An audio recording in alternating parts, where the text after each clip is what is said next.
tarde porque el tema seguía siendo interesante, pero la coyuntura es complicada. Está jugando España, un partido por ahí, y era difícil que hubiera tanta gente interesada en la filosofía política y en un ensayo sobre filosofía política a esta hora de la tarde. Así que mil gracias por estar aquí. Yo solo voy a hacer una pequeña presentación y voy a introducir a las personas que sí que van a hablar del libro que nos trae aquí, que es La noción de ciencia de Manuel Sacristán. Solo un pequeño apunte, aunque creo que que los otros intervinientes van a decir algo, pero solo por introduciros que sabéis que Manuel Sacristán es un pensador y un filósofo español que desde la izquierda creo que es muy querido porque fue pues uno de los primeros que empezó a traducir obra de Marx, obra de Gramsci, y de los primeros que empezó a introducir los términos del ecologismo al pensamiento comunista en este país. Y yo creo que ese es el mayor interés que nos trae aquí esta tarde. Para hablar de ello, solo os diré, y no voy a presentar mucho al autor, que es José Sarrión, que lo tenéis aquí, pero sí os diré que este libro es parte de la tesis que José leyó en la UNED en 2014 bajo la dirección de Francisco José Martínez Martínez. Yo creo que la tesis es más extensa y él lo que ha intentado aquí ha sido resumir una parte de ese trabajo de tesis que hizo en el 2014. Y para contarnos algunas cosas de este libro y la importancia que tiene, tenemos a dos personas que yo creo que son súper cualificadas y además son como de nuestra casa, son de nuestra ciudad, de nuestra organización, son de la casa. Uno es Santiago Álvarez Cantalapiedra, que es doctor en Ciencias Económicas y director de FUEN Ecosocial, que es una rama de FUEN, de la Fundación FUEN, que se dedica a hacer pensamiento, análisis sobre la cohesión social, la calidad de la democracia, la sostenibilidad y todo ese ámbito de conocimiento. Y él es director de FUEN Ecosocial.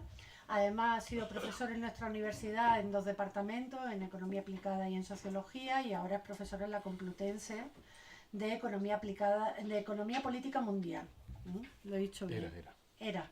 Bueno, hasta donde yo he mirado, por supuesto tiene muchísimas publicaciones relacionadas con todo el área del pensamiento ecológico y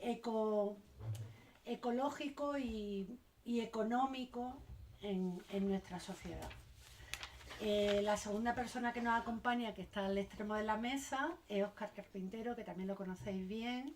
Él es doctor en Economía y licenciado en Economía y profesor de nuestra universidad también en el Departamento de Economía Aplicada, y además es miembro del Grupo de Investigación Energía, Economía y Dinámica de Sistemas en nuestra universidad. También tiene numerosísimas publicaciones, más de 40 artículos en revistas, 7 libros, 13 participaciones en obras colectivas. Y yo quería destacar algo que hicieron ambos, Santi y Óscar, un libro que ellos editaron, que se llama Economía Ecológica, Reflexiones y Perspectivas, que creo que da un poco el punto también de lo que engancha un poco con el pensamiento de Manuel Sacristán y el planteamiento que ha hecho José en este libro. Primero le voy a dar la palabra a Santi, luego le damos la palabra a Óscar y finalmente cierra el autor y nos cuenta algunas cosas más. Muy bien. Así que Santi, cuando quieras. Pues venga.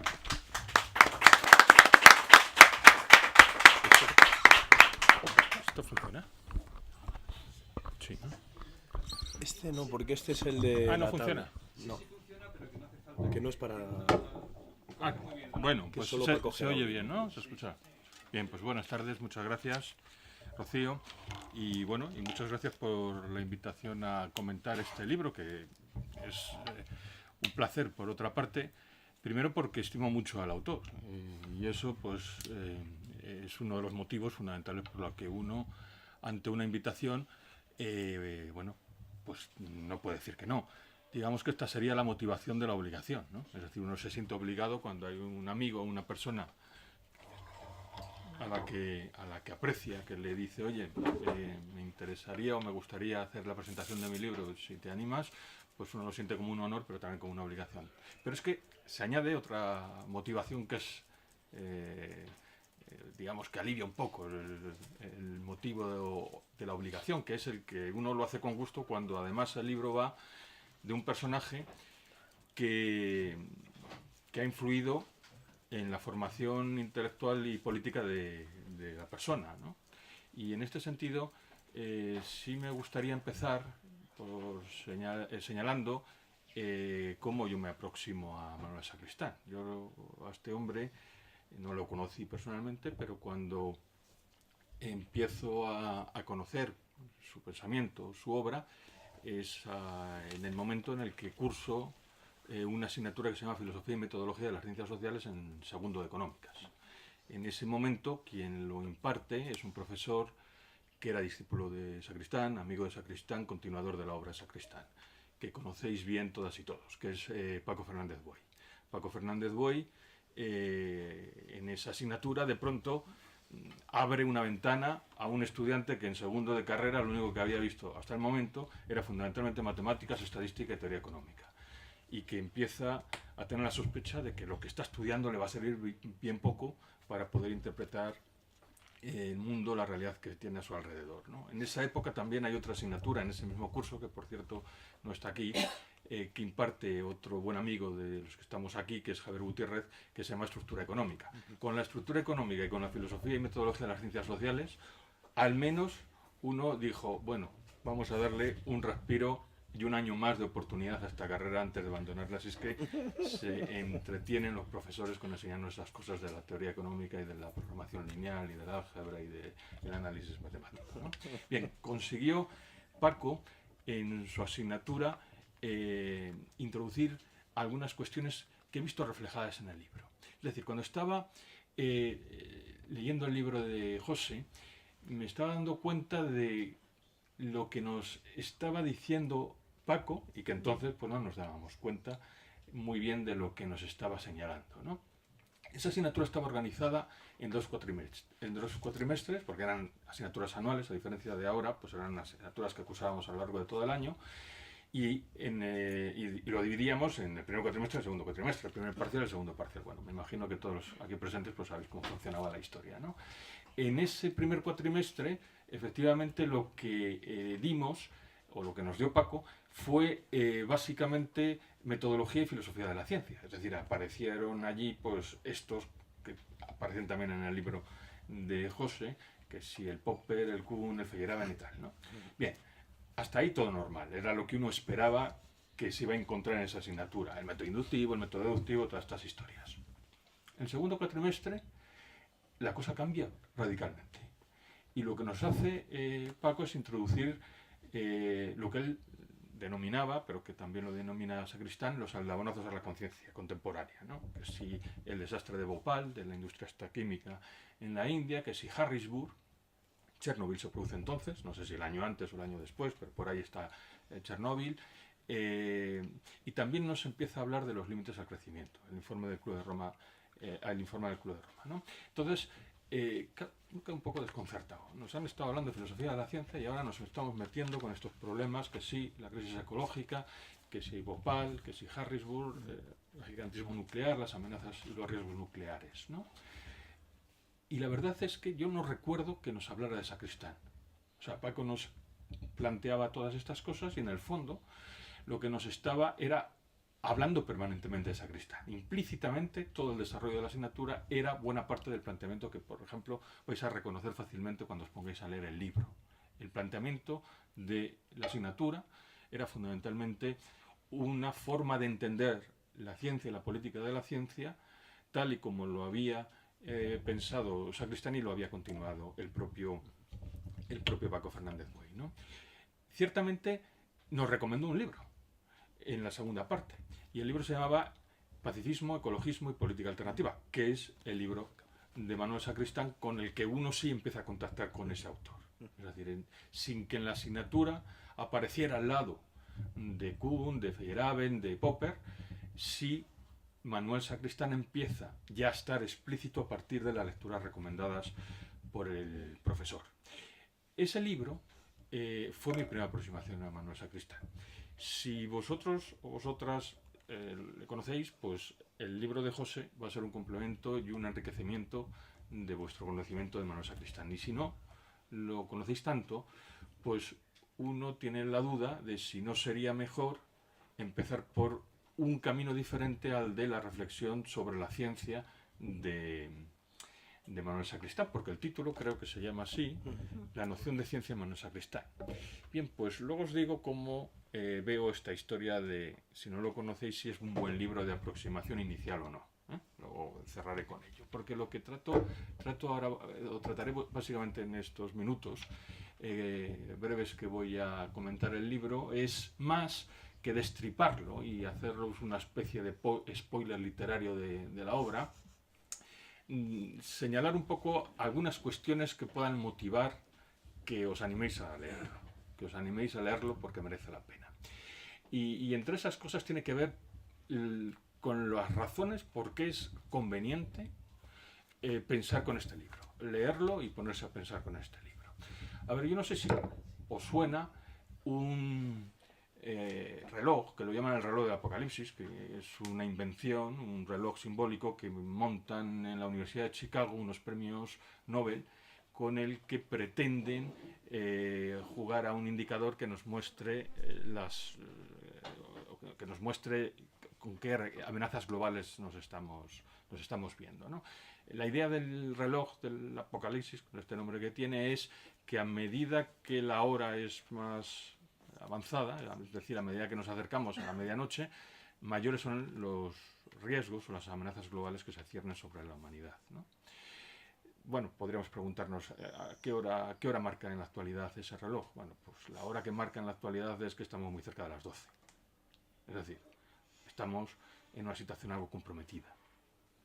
Y solamente en los 71 años de existencia de ese reloj ha habido un momento en el que el reloj ha estado más cerca de la hora final, podríamos denominarla así, que fue cuando en 1953, en plena escalada de la Guerra Fría, hay una pugna entre la Unión Soviética y los Estados Unidos con motivo de las pruebas termonucleares, con el hecho de la bomba H, ¿no? Cuando Estados Unidos en el archipiélago de las Islas Marshall mandan la bomba nuclear la bomba H en 1952 y responde al año siguiente, en 1953, con la misma carta, con la misma moneda, la Unión Soviética, ¿no? Exceptuando ese momento, el momento más cercano, digamos, al momento final es el presente, ¿no? Y es que a la amenaza nuclear se le ha juntado otras muchas amenazas tecnológicas.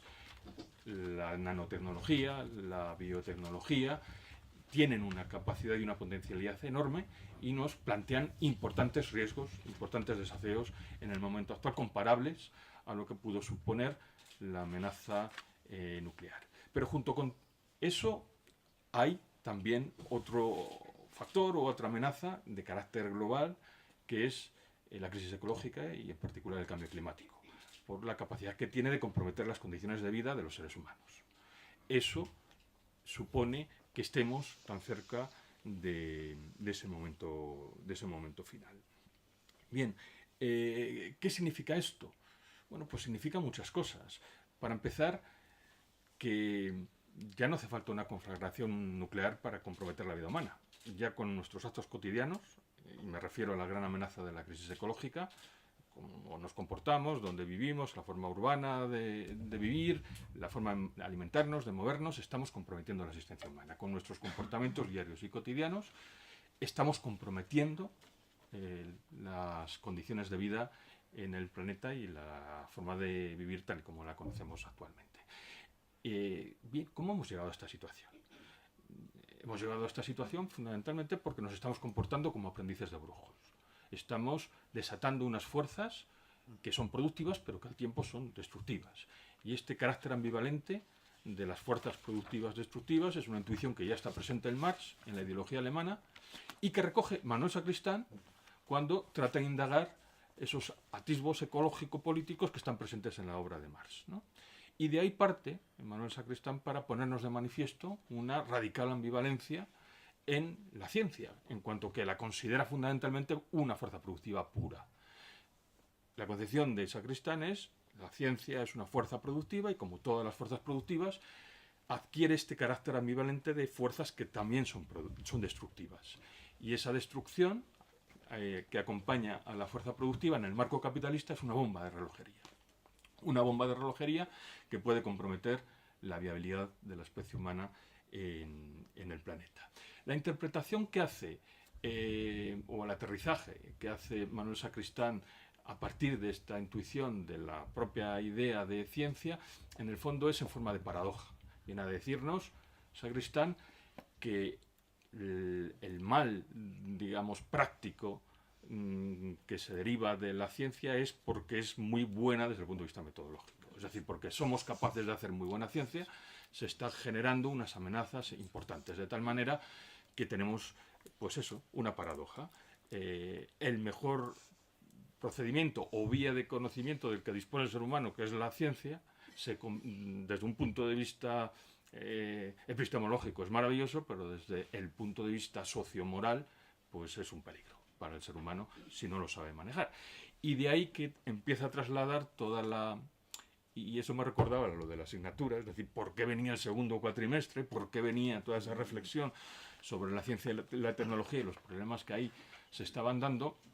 Hay que trasladar la atención hacia elementos de política de la ciencia en el que podamos contenernos, en el que podamos proceder y actuar de forma prudente, donde podamos replantearnos cuáles son las necesidades, cómo podemos reinterpretarlas para que no se muestren de manera exagerada tal y como se muestran bajo el capitalismo, para que podamos encontrar vías alternativas que permitan diferenciar qué es una necesidad de un deseo de un privilegio de unos pocos, y formas de satisfacción que nos permitan a su vez pues asentar otros modos de producción y de consumo que al final permitan y sirvan de palanca de transformación del modelo de sociedad.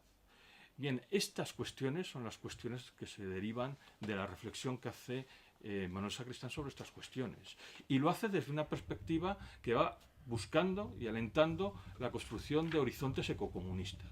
Es decir, la situación en la que nos está encerrando el capitalismo y el dominio que hace de esa fuerza productiva, que en el fondo son fuerzas productivas de y para el capital, necesitan ser transformadas, repensadas de forma radical. Sacristán, por tanto, hace esta reflexión crítica sobre la tecnociencia dentro del marco capitalismo, pero no solamente se queda ahí, porque eso tiene implicaciones también para el programa y la práctica del socialismo tal y como se concebía en esos momentos, y lleva, por tanto, a plantearnos cuestiones de verdadero interés. Y con esto termino.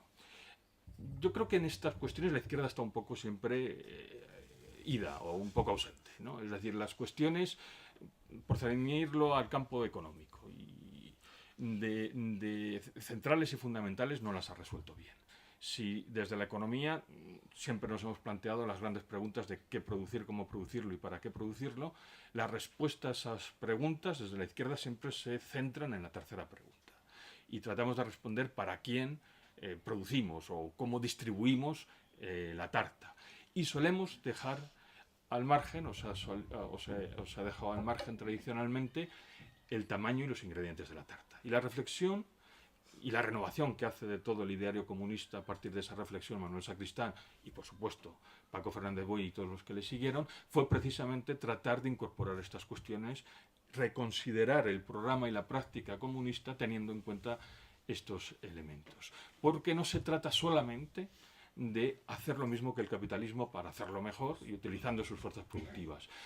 Hay que pensar también sobre la calidad y la cualidad, la cantidad y la cualidad de esas mismas fuerzas productivas, o romper los horizontes de las fuerzas productivas propias del capitalismo. Es decir, la construcción del socialismo no puede ser eso de electricidad más soviets. No puede circunscribirse a tratar de hacer lo que hacen los otros, intentándolo hacer en mayor medida o de mejor manera. Se trata de intentar otra cosa, planteando otros fines, utilizando otros medios para poder vivir de manera diferente.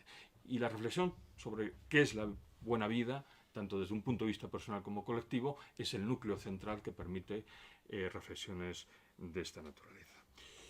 Y yo creo que más o menos así, con lo que os he dicho, lo único que pretendía al menos es eso, que si el título, que me parece que está poco elegido para ser atractivo, es decir, desde una perspectiva de marketing, si el título nos dice mucho, pensad que hay algo más que una reflexión de un filósofo sobre la ciencia, que hay algo más que epistemología y reflexión sobre las cuestiones epistemológicas. Hay, entre otras cosas, parte de lo que os he intentado comentar. Y con esto lo dejo aquí.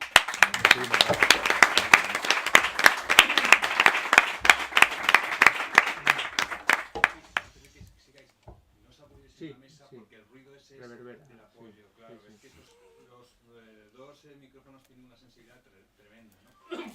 Bueno, son sensatos, entonces. Gracias. Muy bien. Bueno, pues buenas tardes a todos y a todas, y lo primero, claro, agradecer la oportunidad de comentar este libro de José Sarrión, bueno, pues acompañado además de gente a la que aprecio mucho, ¿no? En mi caso también hay cosas que coinciden con lo que ha manifestado Santi, ¿no? Para mí en concreto, Manuel Sacristán, uno siempre tiene como 3 o 4 pensadores o autores como de cabecera, ¿no? O de referencia. Entonces, en mi caso, Sacristán es uno de esos. Llevo leyendo a Sacristán, releyendo su obra y sus papeles, pues desde hace... Bueno, de hecho, mi acercamiento fue previo, no fue por la vía de Paco como la de Santi, sino que siendo yo un estudiante de bachillerato, acabó en mis manos un número mientras tanto donde había un artículo de un tal Manuel Sacristán que parecía que tenía muy buena pinta. Pero no recuerdo muy bien si entendí algo en aquella ocasión, pero me quedé con la copla, ¿no? Me quedé con la copla. Y luego ya en la universidad y en el movimiento de estudiantes, ahí ya empecé ya a leer en paralelo tanto las cosas de Sacristán como las de Paco Fernández Buey, ¿no? Con lo cual, pues para mí es un autor muy querido y al que he dedicado mucho rato y con el que he estado más tiempo que con otras personas, porque uno al final, cuando se pone a leer a la gente que estima y que cree que puede aprender de ella, pues acaba pasando muchas horas en su compañía, ¿no? Entonces, bueno, dicho esto, claro, el libro que ha escrito José forma parte de una tradición que entre las normas de la tradición siempre está el saber leer a sus clásicos. Entonces, Sacristán, sin ningún género de dudas, es uno de esos clásicos que tenemos en este ámbito hispánico, ¿no? Y claro, lo que ha hecho José Sarrión en este libro, que tiene razón Santi, que es mucho más que lo que dice el título, ha sido leer a Sacristán en su contexto y además hacerlo en compañía de la obra de otros autores que fueron contemporáneos de Sacristán y que además fueron no solo contemporáneos intelectuales, sino también compañeros de luchas, ¿no? De luchas políticas y sociales, ¿no? Y uno, pues muy evidente y que ha tenido también mucha influencia en todos nosotros fue Paco Fernández Buey, ¿no? Entonces, bien, con estos miembros, pues claro, si luego sumamos que Sarrión, pues José es un político ilustrado, pues un amante del conocimiento y además que intenta llevar a la práctica las cosas con buenos argumentos y bien fundamentado, pues claro, para ello, pues nada mejor que en este caso que recuperar a uno de la propia tradición, que es uno de los ejemplos más singulares y tal vez más importantes que hemos tenido en ese afán, ¿no? Por lo que decía el propio Sacristán, ¿no? Que era una de sus aspiraciones, de recuperar la vieja alianza que en el siglo XIX hubo entre el movimiento obrero y la ciencia. ¿Y por qué era importante esa alianza? Pues porque si los que querían cambiar y transformar la sociedad tenían aspiraciones a lograrlo, pues no podían prescindir del principal instrumento que les permitía comprender cómo funcionaba la sociedad, qué mecanismos eran los que regían para mantener la situación de opresión o de desigualdad, y eso tenía mucho que ver con el conocimiento científico, ¿no? Entonces, claro, en esa recuperación de la vieja alianza, pues claro, Sacristán, y eso lo refleja muy bien José en el libro, en los años 70 Sacristán ve muy claro la necesidad, precisamente por todos los acontecimientos que están sucediendo desde el punto de vista de las agresiones ambientales, desde del peligro del complejo tecnocientífico, ve muy claro que hay que renovar esa alianza para que la ciencia no se convierta a través de la técnica en un instrumento más de sojuzgamiento, sino un instrumento de emancipación. Y Paco Fernández Buey contaba una anécdota muy interesante, porque en esos años, pues Sacristán empezó, claro, era muy metódico él, era siempre muy sistemático, empezó a recopilar y a leer un montón sobre disciplinas científicas que no eran las suyas, por formación, ¿no? Era la filosofía, pues aprendió un montonazo de ciencias naturales, de ecología, de botánica, de economía, de sociología, ¿no? Y entonces todos esos libros los fue agrupando en una estantería de su casa, ¿no? Y le puso el rótulo a la estantería de el lío padre, ¿no? Entonces, claro, eso era el lío padre, efectivamente. Y en ese lío padre estuvo metido, pues, los últimos años de su vida, ¿no?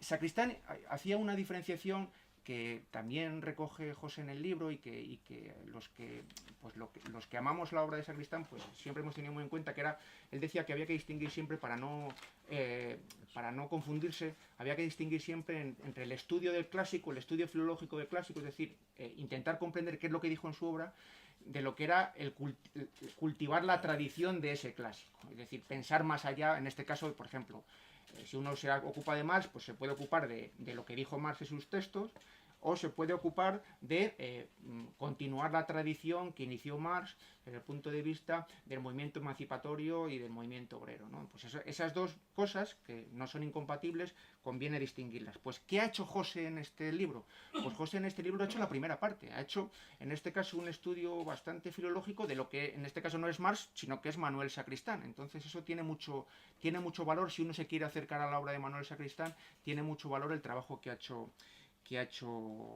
José, ¿no? Es un buen ejercicio desde ese punto de vista filológico, ¿no? Y claro, si uno quiere hacerlo además con una forma inteligente, esa aproximación filológica a lo que dijo Sacristán y a lo que aportó Sacristán, pues también la forma en que lo ha hecho José tiene interés, porque lo que ha hecho José ha sido poner a dialogar a Sacristán con los grandes pensadores en el ámbito de la filosofía de la ciencia y en el ámbito del marxismo, con reflexiones sobre la ciencia, a los que estudió mucho Manuel Sacristán, ¿no? Y eso, pues ahí ha tenido suerte José, ¿no? Porque José, aparte del esfuerzo que él ha hecho de búsqueda, de lectura, de los propios trabajos de Sacristán y de cosas inéditas, pues se ha apoyado en la gran tarea, que nunca será suficiente el agradecimiento que le deberíamos de dar a Salvador López Arnal. Salva López Arnal, como contaba Manuel Monereo decía que si él no hubiera conocido a Manuel Sacristán, pensaría que era un personaje que se había inventado Salvador López Arnal, ¿no? Porque Salva, pues ya sabéis, y a los que no lo conozcáis, Salva López Arnal pues lleva 30 años casi haciendo de albacea literario de Manuel Sacristán, y ha recopilado y ha sacado a la luz un montón de documentación muy interesante, que entre otras cosas también le ha servido a José Sarrión para hacer su tesis doctoral y escribir este libro, ¿no? Entonces, bien, en fin, lo que ha hecho, no destripo nada, simplemente poniendo de relieve esas cualidades del texto, ¿no? Pero lo que ha hecho José ha sido tres cosas, un triple procedimiento, ¿no? Analizar un poco las ideas lógicas y de epistemología de Manuel Sacristán, poner en diálogo esas ideas con otros autores a los que Sacristán apreciaba, pero con los que tenía discrepancias desde el punto de vista de la filosofía de la ciencia, grandes científicos y filósofos, pues Russell, Popper, Kuhn, etcétera. Es decir, gentes que habían reflexionado sobre esos asuntos también de manera muy rigurosa. Y luego también lo que hace al final José, que es muy interesante, es escarbar en los inéditos y en las anotaciones de lectura de Sacristán para ver hasta qué punto los clásicos de su propia tradición, Marx, Engels, Gramsci, Althusser, aunque bueno, en el caso de Althusser es un poco diferente, qué visión de la ciencia y del quehacer científico tenían estos pensadores de la propia tradición marxista y cómo eso contrastaba o no con lo que planteaba Sacristán, ¿no? Bien, yo simplemente de los rasgos, que luego supongo que lo comentará José, pero de los rasgos de esta noción de ciencia de Manuel Sacristán, que José yo creo que hace muy bien en resumirlos en 4, ¿no? Que viene a decir que, bueno, pues en contra de lo que decía la gente de que Sacristán era un dogmático, pues cuando uno se pone a leer lo que escribió Sacristán y uno se pone a leer la forma en que trabajaba Sacristán, recorriendo las notas de lectura y los apuntes, pues ve que es todo lo contrario de un dogmático. Más bien está en el polo opuesto, ¿no? Sacristán, si hubiera sido dogmático, pues se hubiera mantenido en lo que pensaba en el año 56 y se acabó. Entonces, Sacristán hizo un esfuerzo tremendo y eso fue un ejercicio de antidogmatismo, de incorporar todas aquellas cosas que eran muy valiosas, que estaban produciéndose en el mundo desde el punto de vista de los nuevos movimientos sociales, ecologismo, feminismo, antimilitarismo, para incorporarlas a la tradición marxista, porque si no se renovaba así, eso iba a ser de defunción anunciada, ¿no? Entonces, claro, que a alguien que ha hecho eso se le pueda calificar de dogmático es que es alucinante. Pero bueno, yo como se lo sigo oyendo, pues en fin, creo que hay que dar testimonio de que eso no fue así, ¿no? Entonces, de este antidogmatismo, el carácter historicista de su aproximación, yo me voy a centrar en el tercer rasgo que plantea José, que es el giro desde la ciencia, de la filosofía de la ciencia a la política de la ciencia. Y ahí en ese giro me gustaría recuperar un fragmento de una conferencia muy importante de Manuel Sacristán del año 79, que se titulaba Reflexión sobre una política socialista de la ciencia. José recoge bastantes pasos de esta conferencia y aporta además un texto inédito que recoge preocupaciones similares, pero creo que os voy a leer una cita de esa conferencia porque recoge bien también lo que apuntaba antes Santi sobre esa ambivalencia de la ciencia. Decía Sacristán en el año 79: este fin de siglo estamos finalmente percibiendo que lo peligroso, lo inquietante, lo problemático de la ciencia es precisamente su bondad epistemológica. Lo que hace problemático lo que hacen hoy los físicos es la calidad epistemológica de lo que hacen. Si los físicos atómicos se hubieran equivocado todos, si fueran unos ideólogos pervertidos que no supieran pensar bien, no tendríamos hoy la preocupación que tenemos con la energía nuclear. Si los genetistas hubieran dado palos de ciego, si hubieran estado obnubilados por prejuicios ideológicos, no estarían haciendo hoy las barbaridades de la ingeniería genética. Y así sucesivamente. Creo que esta cita de Manuel Sacristán recoge muy bien eso, ¿no? Esa tensión y esa contradictoriedad. Entonces, claro, algo que enseguida se plantea Sacristán y que recoge muy bien José en el libro es ¿cómo resolvemos esta contradicción? Que cuanto más ciencia, más peligro también. ¿Cómo resolvemos esta contradicción? Pues no es sencillo, ¿no?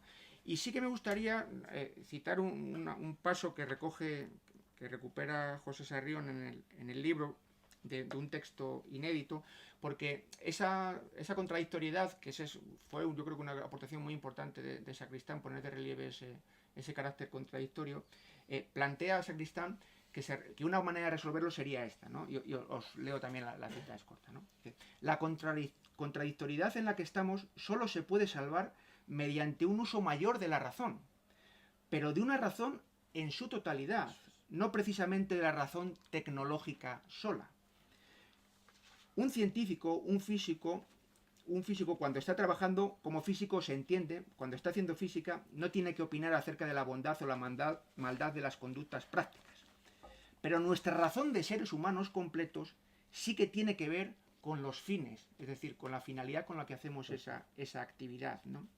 Entonces, al final acaba planteando Sacristán que la forma de resolver esa contradictoriedad es ampliar la racionalidad social, no quedarnos solo en la racionalidad tecnológica, en la racionalidad científica, sino incorporando los fines del para qué queremos hacer eso, el para qué queremos tener ese conocimiento y con qué consecuencias. De hecho, mira, decir, en una frase muy característica suya, decía: solo se puede salvar este asunto consiguiendo una racionalidad completa en vez de una incompleta, pero entendiendo por racionalidad no solo la racionalidad tecnológica, sino fundamentalmente una racionalidad social, que busque una reorganización social de acuerdo con criterios de equilibrio y no con criterios de maximización del beneficio privado de los propietarios de los medios de producción.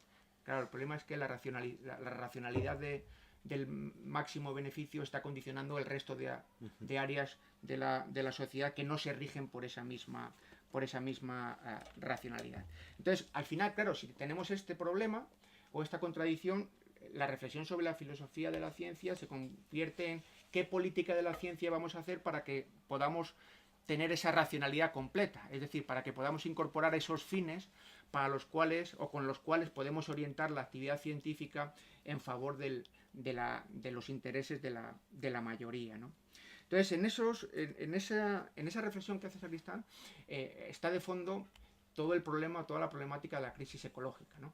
Y en esa problemática de la crisis ecológica, Sacristán fue muy consciente de que el principal desafío que planteaba la crisis ecológica a la izquierda y al marxismo y a la tradición comunista era la noción de límite, es decir, que por primera vez esto no iba a ser tierra de jauja, no teníamos recursos infinitos para satisfacer cualquier tipo de necesidad o de deseo, y eso implicaba, claro, una cortapisa importante a todo el discurso, ¿no? Entonces, a partir de ahí, y ya con esto voy concluyendo, una de las cosas muy relevantes y que discute también José en el libro es el planteamiento que hace sobre cómo deberíamos de orientar la política de la ciencia en la sociedad actual. Y ese planteamiento lo hace Sacristán en el año 79 y la verdad es que sigue teniendo mucha actualidad. Voy a recordar 2 o 3 rasgos que plantea, son más los que él sugiere, pero 2 o 3 rasgos que plantea Sacristán de cómo tendríamos que orientar la política de la ciencia actualmente, por ejemplo, en la sociedad española, pero en la sociedad de los países ricos en general, para resolver también esta contradictoriedad. El primer asunto que manifestaba Sacristán es que, por ejemplo, en este dilema de si dedicamos recursos a mejorar la educación o dedicamos recursos a mejorar la investigación, que al final esta decisión se acaba tomando, Sacristán era muy contundente, decía que no, que hay que primar la educación sobre la investigación sin anular la investigación. Y él lo decía porque, claro, al final, si tenemos que emplear racionalidad social, esa racionalidad social significa que al conjunto de la sociedad debemos de darles herramientas y criterios para que puedan decidir sobre esas cuestiones tan acuciantes, para que podamos decidir si optamos por avalar o dotar de recursos determinadas líneas de investigación sabiendo las consecuencias que van a tener o no, o si queremos dedicar recursos, por ejemplo, a fomentar modelos de organización económica alternativas a las que existen o no.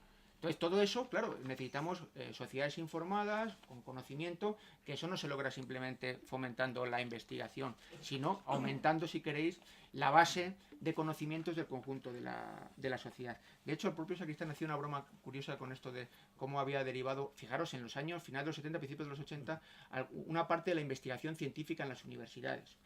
En las universidades, una parte de la investigación científica se concreta en tesis doctorales, como la que ha hecho José, por ejemplo. Pero este ejemplo que voy a decir aquí no se corresponde con la tesis de José. Entonces, Sacristán mostraba con ejemplos cómo en Estados Unidos ya a finales de los 70, principios de los 80, había temas de tesis de investigación a los que se dedicaban recursos, tales como, por ejemplo, él ponía este ejemplo que era muy gracioso, decía, la relación entre los resultados de un equipo de baloncesto de la NBA y la satisfacción sexual en el matrimonio del entrenador. Entonces, según fuera la cosa, pues parecía que ganaban más o ganaban menos, no sé si era porque, bueno, os podéis hacer muchas hipótesis sobre eso. Y esto lo ponía como un ejemplo de investigación absurda, ¿vale? De investigación absurda a la que se estaba dedicando recursos, pero, pues como los que estamos aquí sabemos, podríamos poneros otros ejemplos de investigación que, bueno, sin ser un sectario ni nada por el estilo, podríamos calificar como bastante absurdas a las que se están dedicando muchos recursos. Pues Sacristán ya denunciaba en aquella época que si había que poner más énfasis en algo, se pusiera en la educación más que en la investigación, y añadió una cosa, sin anular la investigación, que es importante, ¿vale? Sin anular la investigación, ¿no? El segundo asunto tenía que ver con acentuar la función educativa por encima de la función en la propia universidad, acentuar la función educativa. Él hablaba un poco de que necesitamos producir menos profesionales y producir más personas cultas, y eso yo creo que es importante porque el producir profesionales ya están condicionados por esa finalidad más o menos productiva. Esto de la empleabilidad tiene bastante que ver con eso, y no con ciudadanos más o menos críticos que quieran mejorar el entorno en el que viven, ¿no? Bueno, estos dos aspectos habría más, pero me parecen interesantes. Y ya, por último, sí que me gustaría, bueno, resaltar dos cosas. Al hilo de esta reflexión sobre la universidad. Bueno, esto yo no lo decía Sacristán, pero yo creo que seguramente lo compartiría, y los que estamos aquí, pues espero que también, ¿no? Lo digo porque soy un trabajador de la universidad, ¿no? Entonces, claro, cuando uno trabaja en la universidad siente que tiene un privilegio. Fijaros, la universidad es el único sitio, o estamos asistiendo a una paradoja. Es un sitio en el que, en principio, es privilegiado si tú quieres pensar críticamente la sociedad y pensar nuevas formas de organización social, de producción, de consumo, para ayudar a transformar el mundo en un sentido mejor, ¿no?, del que ahora mismo está. Bueno, pues eso que lo podemos hacer desde la universidad, pensar críticamente en el mundo en el que estamos, esa función está desapareciendo a marchas forzadas, y no es que desaparezca porque simplemente quede ahí una cosa medio sonámbula, ¿no?, sino que lo estamos sustituyendo por justo lo contrario. La universidad se está convirtiendo en una función apologética del propio sistema. En la universidad se está convirtiendo en un instrumento para reforzar las peores tendencias del propio sistema, para reforzar los mecanismos de opresión y de desigualdad. O sea, justo todo lo contrario. Y esto es una paradoja, pues, muy fuerte, que nos la hemos dejado meter y que seguimos asumiendo acríticamente, ¿no? Entonces, yo creo que esto sí que sería importante resaltarlo. Y ya termino, ¿no? Termino con un par de anotaciones sobre la última parte del libro de José, que es el diálogo de Sacristán con otros marxistas en el torno a la ciencia, ¿no? Y cogeré dos apuntes. Uno sobre yo creo que José Sarrión lee muy bien, o anota muy bien, hace una lectura muy buena de cómo fue la relación de Sacristán con Marx, o la lectura que hizo Sacristán de Marx, ¿no? Rescatando lo rescatable. La crítica que hizo Sacristán pues, a Marx, pues, fue una crítica nada apologética, vamos, no fue una crítica y no fue una lectura nada apologética, ¿no? Y en esto ya sabéis, en esto de la literatura marxista siempre aparecía por ahí la dialéctica, ¿no? Y sobre la dialéctica pues había siempre 20.000 debates y tal. Bueno, pues la cosa más sensata que yo siempre he pensado que se ha dicho sobre este asunto de la dialéctica, pues para mí la dijo Sacristán, ¿no? Primero, el marxismo no era una ciencia, el marxismo forma parte de una tradición del movimiento emancipador, y la dialéctica, en el fondo, lo que planteaba Marx, pues la mejor forma de resumirlo es la aspiración a la globalidad, es decir, es ver las cosas de manera sistémica, es decir, que, bueno, pues que en cada situación concreta hay múltiples efectos o múltiples causas que condicionan eso, y que hay que tenerlas presentes si queremos explicarlo razonablemente. Entonces, esa aspiración a la globalidad y el carácter sistémico de los asuntos, creo que es lo mejor. Lo dijo muchas veces, y yo, la verdad, me quedaría con eso. Y un ejemplo de eso es algo que también decía Sacristán y que recoge José, la anécdota que decía Marx, que Marx no quería publicar en fascículos nada, ni El Capital ni nada, porque le dije, oye, ese tocho, pues si lo hacemos por fascículos. Y la razón que daba para no publicar por fascículos era que la suya era una obra que estaba articulada en torno a una globalidad, no se podía fragmentar en fascículos. O sea, que ese planteamiento dialéctico lo llevaba hasta la escritura de la propia obra, ¿no? Esa aspiración a la globalidad, a que se leyera en su conjunto, no semana a semana y vale por fascículos. Y la otra cosa es respecto de Althusser, ¿no? La verdad es que claro, esto de Althusser ahí, en los años 70, y la lectura que hizo del marxismo, una parte muy importante de la izquierda de aquellos años, pues tuvo a Althusser como santón, ¿no? Y Sacristán, por ejemplo, hubiera tenido muy fácil destrozarle, ¿no?, a Althusser. Pero lo que voy a decir ahora es un rasgo muy importante, creo yo, por lo menos cuando uno lee las cosas de Sacristán y escucha a las que le conocieron, es un rasgo muy, muy determinante. Claro, Althusser, ya sabéis, fue un drama, ¿no? Bueno, al final no se había leído ni El Capital, mató a la mujer, bueno, una cosa de estas tremendas, ¿no? Y cuando escribe sobre Althusser, pues lo escribe con un respeto impresionante, bueno, destacando las cosas erróneas que él consideraba, pero con un respeto increíble, ¿no? Y ese es un rasgo que tenía Sacristán, que también tenía Paco y que tenía la gente próxima a él, ¿no? Y es esa capacidad que tenían para captar el drama humano de los autores a los que estaban leyendo o a los que habían dedicado el estudio, y esa sensibilidad especial para ver que detrás de ese esfuerzo intelectual pues muchas veces había unas condiciones humanas o vitales tremendas, ¿no? Y que una parte de eso estaba condicionado por esas tremendas condiciones vitales. Bueno, pues esa especial sensibilidad creo que sería todo lo contrario a un ser dogmático. Y por tanto, bueno, pues parte de esto creo que aparece muy bien recogido en el libro. Os animo a leerlo y a aproximaros a Sacristán a través de este texto magnífico de José Sarrión. Y nada más, muchas gracias.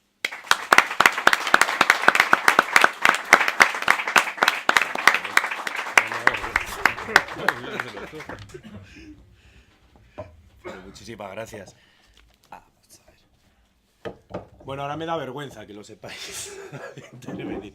Lo primero que hay que destacar es que la persona menos cualificada en esta mesa soy yo, con lo cual el orden ahora me doy cuenta de que ha sido un completo error, ¿no? Lo primero, agradeceros por supuesto vuestra presencia. Somos unos valientes, hemos convocado un acto de filosofía de la ciencia al mismo tiempo que hubo en España-Irán. La realidad es que somos personas que, aunque teorizamos mucho sobre la mayoría social trabajadora, pues probablemente luego no nos damos cuenta de estas cosas y se nos ocurrió cascar un acto en plenos mundiales, ¿no? Porque somos así. Y bueno, eso explica muchas cosas luego de nuestra vida política. Soy yo el primer responsable, pero es de agradecer que aquí estéis muchas personas que evidentemente habéis preferido venir, ¿no? A un acto de teoría política pura, ¿no? Y yo creo que eso es muy agradecer. Lo segundo, evidentemente, a los miembros de esta mesa, porque tanto Rocío como Santiago como Óscar han hecho un esfuerzo en una época del año difícil, además, ¿no? Para los docentes, y yo sé que es una época complicada, y es muy de agradecer, ¿no? Además del esfuerzo, por supuesto, lector del libro, un libro que le voy a copiar el chiste a un amigo: cuando se dice que un libro es riguroso, se quiere decir que es aburrido, ¿no? Es otra de las características, ¿no? Y este libro, pues efectivamente no es un libro de divulgación, es una tesis, y es un libro pues que intenta ser muy riguroso, pero eso hace que la lectura sea un poquito pesada, ¿no? Un poquito dura, y por eso agradezco triplemente la amabilidad, ¿no? Y además me hace mucha ilusión, pues, cuando empecé a trabajar en serio esta tesis, cuando empecé a centrarme más, yo había escogido el tema, había ido leyendo, pero cuando yo empecé a centrarme más en esta tesis, en este libro, fue en el año 2010, en una semana que recuerdo con mucho cariño, porque además empecé a salir con mi pareja actual, con Elizabeth, porque organizábamos unas jornadas de homenaje a Manuel Sacristán en la Universidad de Salamanca, en aquel momento por el 25 aniversario, y eran unas jornadas con carácter ecosocialista. Y precisamente Óscar participó en una de las mesas, ¿no? Estuvo también Jorge Richman el día antes hablando, y bueno, pues ya en aquel momento pues estuvimos disfrutando el conocimiento de Óscar. Óscar muy amablemente me preguntó: ¿y qué tal lleva, cuando le conté mi intención de la tesis, qué tal lleva la tesis? Y yo, bueno, pues 5 años más me costó, ¿no? Pero bueno, 5 años de mucho gusto, porque sobre todo el libro, la primera persona a la que le ha servido es a mí, para centrarme y tener un conocimiento riguroso y sistemático de Manuel Sacristán, ¿no?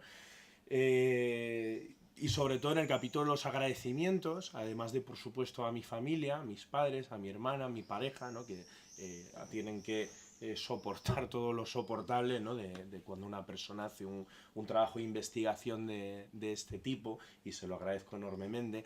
Evidentemente también mi agradecimiento tiene que ir a 2 personas muy especiales: a mi director de tesis, Francisco José Martínez, y a mi director de tesis oculto, como el propio Paco le definió en la defensa de la tesis, que es Salvador López Arnal. Y yo a Salvador, lo dije cuando presenté el libro a Madrid y lo mantengo, a Salvador López Arnal se debe la mayor parte de este libro, porque si Salvador no hubiera hecho el trabajo de recopilación y de estudio sistemático y de recuperación de la obra inédita de Manuel Sacristán, esta tesis no me habría llevado 5 años, me habría llevado 40, que son los que lleva Salvador trabajando Manuel Sacristán. Y por lo tanto hay que agradecerle enormemente su tremendo trabajo, que además él jamás lo va a hacer, porque es un hombre tremendamente honesto y tremendamente humilde, excesivamente a veces, y cuando yo digo esto delante de él, pues se empieza a revolver y me dice que no y tal, pero todos los que le conocéis sabéis perfectamente que es absolutamente así. No solo eso, sino que además cuando yo fui a trabajar los inéditos de Manuel Sacristán, que están en una... ¡Uy, va! Un móvil ha caído. Cuando fui a trabajar los inéditos de Manuel Sacristán, que están depositados en una sala de la Universidad de Barcelona, Facultad de Económicas, resultó que cuando fui la sala estaba cerrada. Y claro, yo tenía que ir solo en vacaciones, pues yo trabajaba durante el curso. Y cuando fui a desarrollar esta actividad en un mes de julio, lo que nos encontramos fue que Salvador tenía absolutamente todo el archivo perfectamente fotocopiado en su casa, ¿no? Y por lo tanto, el hecho de que estuviera cerrada la biblioteca durante aquel periodo no me supuso ningún trastorno, porque Salvador me abrió sus puertas, también Mercedes, su compañera, y Daniel, su hijo, a quienes también hay que agradecerles, y no solo eso, sino que además se fueron de vacaciones y me dejaron las llaves, ¿no? Que era lo que es la confianza, ¿no? entre compañeros que apenas nos conocíamos. Bueno, pues hay que agradecer eso enormemente, porque además ha sido auténticamente un director oculto, es decir, la estructura de la tesis y una parte importante de las observaciones que aquí se hacen se deben también a muchas horas de conversaciones, etcétera. Y yo quiero que quede constancia, porque es así. Sacristán, Salva siempre lo suele definir como una persona poliédrica. Aquí se ha visto, es decir, en las intervenciones que ha habido de personas que, por cierto, han estudiado mejor que yo a Sacristán, y sobre todo le han practicado, porque a Sacristán no solo se le estudia, sino que se le practica en ese marco del cultivo de la tradición, con esos valores que Fernández Buey desarrolló también, ¿no? e impulsó y desarrolló. En ese marco de Sacristán se puede destacar muchas cosas, ¿no? Primero, Sacristán, si no hubiera sido comunista y si Sacristán no hubiera sido una persona de izquierdas, aún así Sacristán sería una de las personas más importantes en el pensamiento de nuestro país, porque Sacristán fue determinante, y se le ha estudiado también desde este punto de vista, como una persona que en un momento en el que en España no había apenas desarrollo de los estudios lógicos, porque entre otras cosas el franquismo depredó completamente la actividad universitaria, la actividad académica, Sacristán fue una de las 3 personas que reintrodujeron la lógica contemporánea en España, ¿no? Solamente con esto ya Sacristán formaría parte de la tradición cultural de nuestro país, y estaría en el panteón de los grandes filósofos y los grandes pensadores de nuestro país. Y a Sacristán se le reconoce y se le respeta en ambientes mucho más allá de la izquierda, ¿eh? Es decir, mis profesores de lógica en la Universidad de Salamanca citaban con mucho respeto y admiración a Sacristán, pero es que el profesor de lógica de mis padres en los años 70, el padre Vicente Muñoz Delgado, citaba con admiración y respeto a Sacristán, ¿eh? Quiero decir, en el ámbito de la lógica, Manuel Sacristán es una figura absolutamente reconocida e importante en España, mucho más allá de su actividad política, ¿no? Pero es que además Sacristán es una persona política, en el sentido más noble, ¿no? de la palabra, aunque nunca estuvo liberado, ni nunca fue cargo público, eso es lo de menos, pero fue un claro militante. Concretamente, aunque siempre tuvo una pulsión política, concretamente cuando da el paso a formar parte de la estructura clandestina del Partido Comunista, va a ser durante su periodo estudiando lógica en Münster, en Alemania, donde va a tomar contacto con el Partido Comunista Occidental, en aquel momento ilegalizado, y va a recibir unas clases de marxismo por un obrero fresador vinculado al Partido Comunista Alemán, insisto, occidental.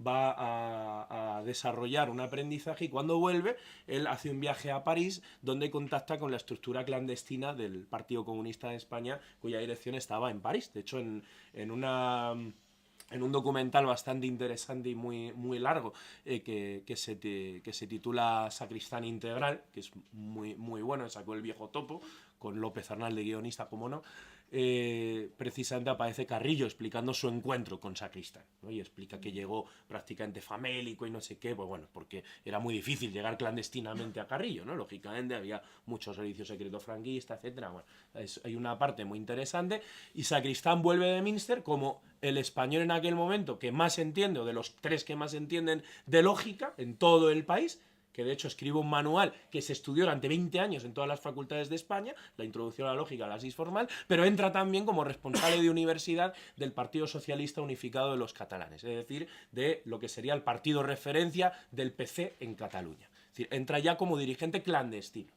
Y eso le hace arrancar un tipo de vida que es tremendamente dura, porque nosotros nos quejamos de nuestra militancia hoy. Pero lo de la clandestinidad, imagínense, es decir, era tremendamente más duro. En una de las entrevistas y reflexiones autobiográficas, Sacristán decía que él pasaba la mayor parte de su tiempo borrando huellas, ¿no? Borrando pistas. Si uno lee la actividad política que hacía este hombre, la actividad cultural y académica que hacía, e intelectual, y la actividad política, es tremendo. Se ha hablado de autoexplotación en Sacristán. Es una idea que salía en varias de las entrevistas a sus amistades, ¿no? Autoexplotación. Sacristán como militante podríamos destacar muchísimas cosas, pero yo, por citar solamente dos muy rápidas, primero, su posición como dirigente universitario tuvo una concreción tremendamente importante que va a ser el movimiento estudiantil, concretamente el SDEU, el Sindicato Democrático de Estudiantes de la Universidad de Barcelona, que era una estrategia en realidad de ámbito estatal, pero que su mejor concreción fue precisamente en Cataluña. Es más, si dejamos al lado las manifestaciones que hubo a mediados de los 50 en Madrid y que fueron desactivadas muy rápidamente en la Universidad Central de Madrid, si dejamos eso a un lado, se podría decir que el SDEU fue la primera gran movilización universitaria masiva contra el franquismo y por lo tanto algo enormemente determinante, que llegó a tener una movilización de cientos de cuadros estudiantiles vinculados al PSUC y otros movimientos en la Universidad de Barcelona y que en un acto de fundación de este sindicato en el convento de los capuchinos de Sarriá fue prácticamente sitiado por la policía y fue conocido como la capuchinada, que se convirtió involuntariamente en un encierro, no porque quisiera encerrarse sino porque estaba la policía afuera y aquel encierro se considera el primer gran evento universitario contra el franquismo. Si dejamos al lado, insisto, las manifestaciones aquellas de los años 50 que están más vinculadas a sectores liberales que a los nuestros, ¿no? Pero este SDEU va a ser fundamental. Y Sacristán no solamente hace esta labor, sino además como dirigente del PSUC hace una labor muy importante también de trabajo teórico y de coordinación. Es decir, entiende que también los cuadros intelectuales tienen un papel en una concepción muy gramsciana de lo que es el Partido Comunista, ¿no? Pero es que la actividad política no se agota en el Partido Comunista, porque es verdad que Sacristán en el año 68 sufre una gran decepción de muchos tipos. Una es con la invasión por parte de la Unión Soviética de Checoslovaquia, otra es también una decepción con las propias estrategias del eurocomunismo, que le va generando cada vez más dudas, están reflejadas en unas cartas sobre el eurocomunismo que se cruza con Daniel Lacalle y con Martínez Ayer de manera enormemente interesante, unas cartas muy, muy jugosas y muy importantes. Pero no se va a quedar solamente esta militancia en el Partido Comunista. Él dimite de sus cargos en el año 70, deja el partido en el año 75, lo hace de manera discreta, según todos sus amigos, en un momento en el que lo que estaba de moda en la izquierda era romper con los partidos comunistas por la derecha e irse poco a poco a la socialdemocracia. Sacristán hace lo contrario, rompe de una manera discreta, no rompe a lo grande, como Semprún o como otros dirigentes, sino que rompe de una manera muy discreta y lo que hace es ir tratando de reconstruir por la izquierda, de una manera enormemente constructivamente interesante, impulsando publicaciones, como es el caso primero de Materiales y después de la revista Mientras Tanto, seguramente la que ha tenido más influencia, y en segundo lugar también militando, porque Sacristán es fundador, cofundador, junto a otra serie de personas de la CANC, de la Comisión Antinuclear de Cataluña.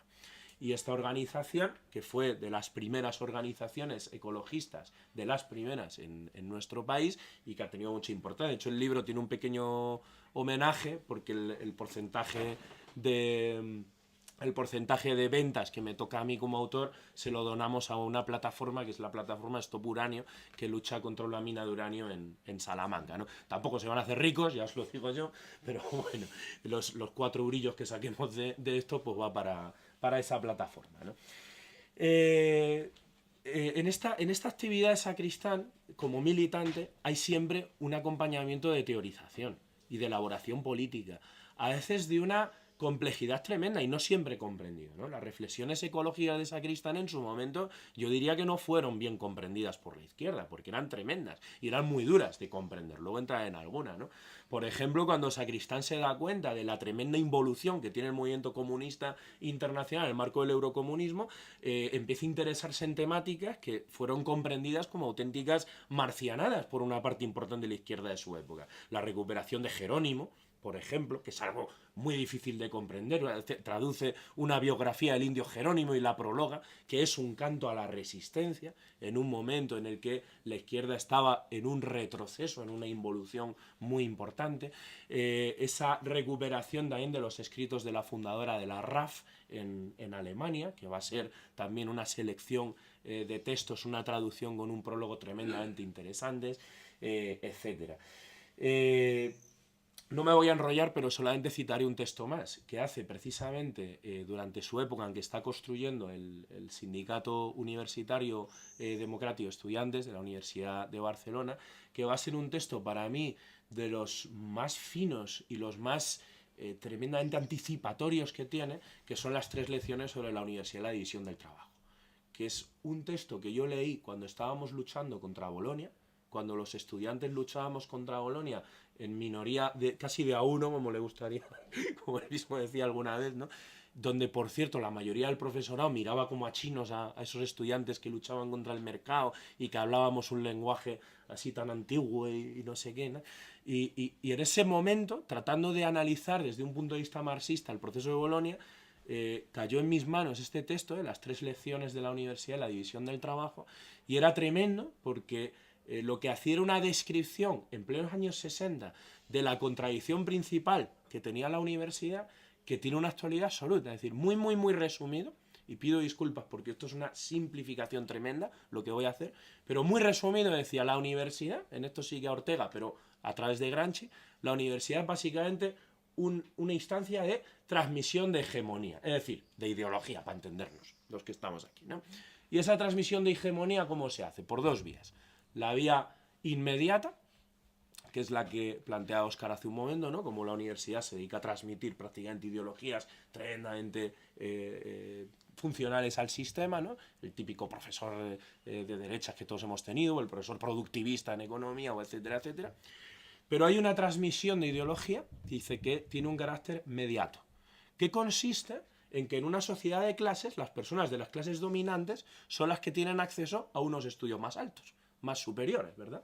Esto viene así desde el siglo XIX, desde que se constituye la universidad, y antes, por supuesto, también, ¿no? El acceso al conocimiento es siempre segmentado por clases.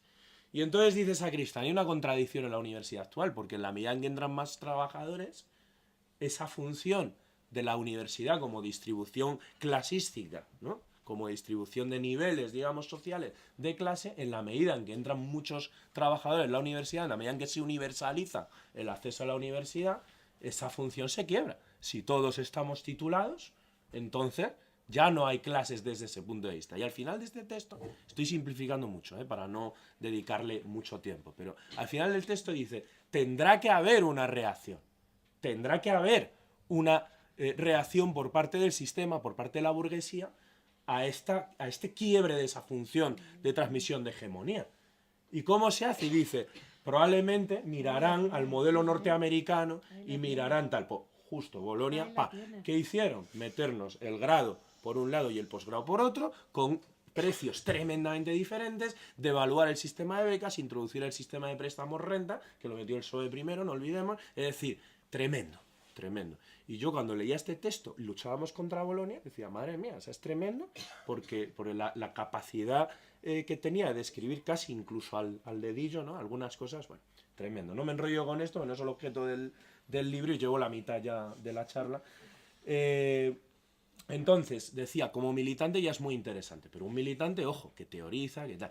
Sacristán tenía un punto a veces cómico, que a mí, o sea, yo que no le conocí ni a él ni a sus discípulos, me parece que a veces tiene una ironía tremenda. O sea, cuando Sacristán compila sus obras, las llama panfletos y materiales.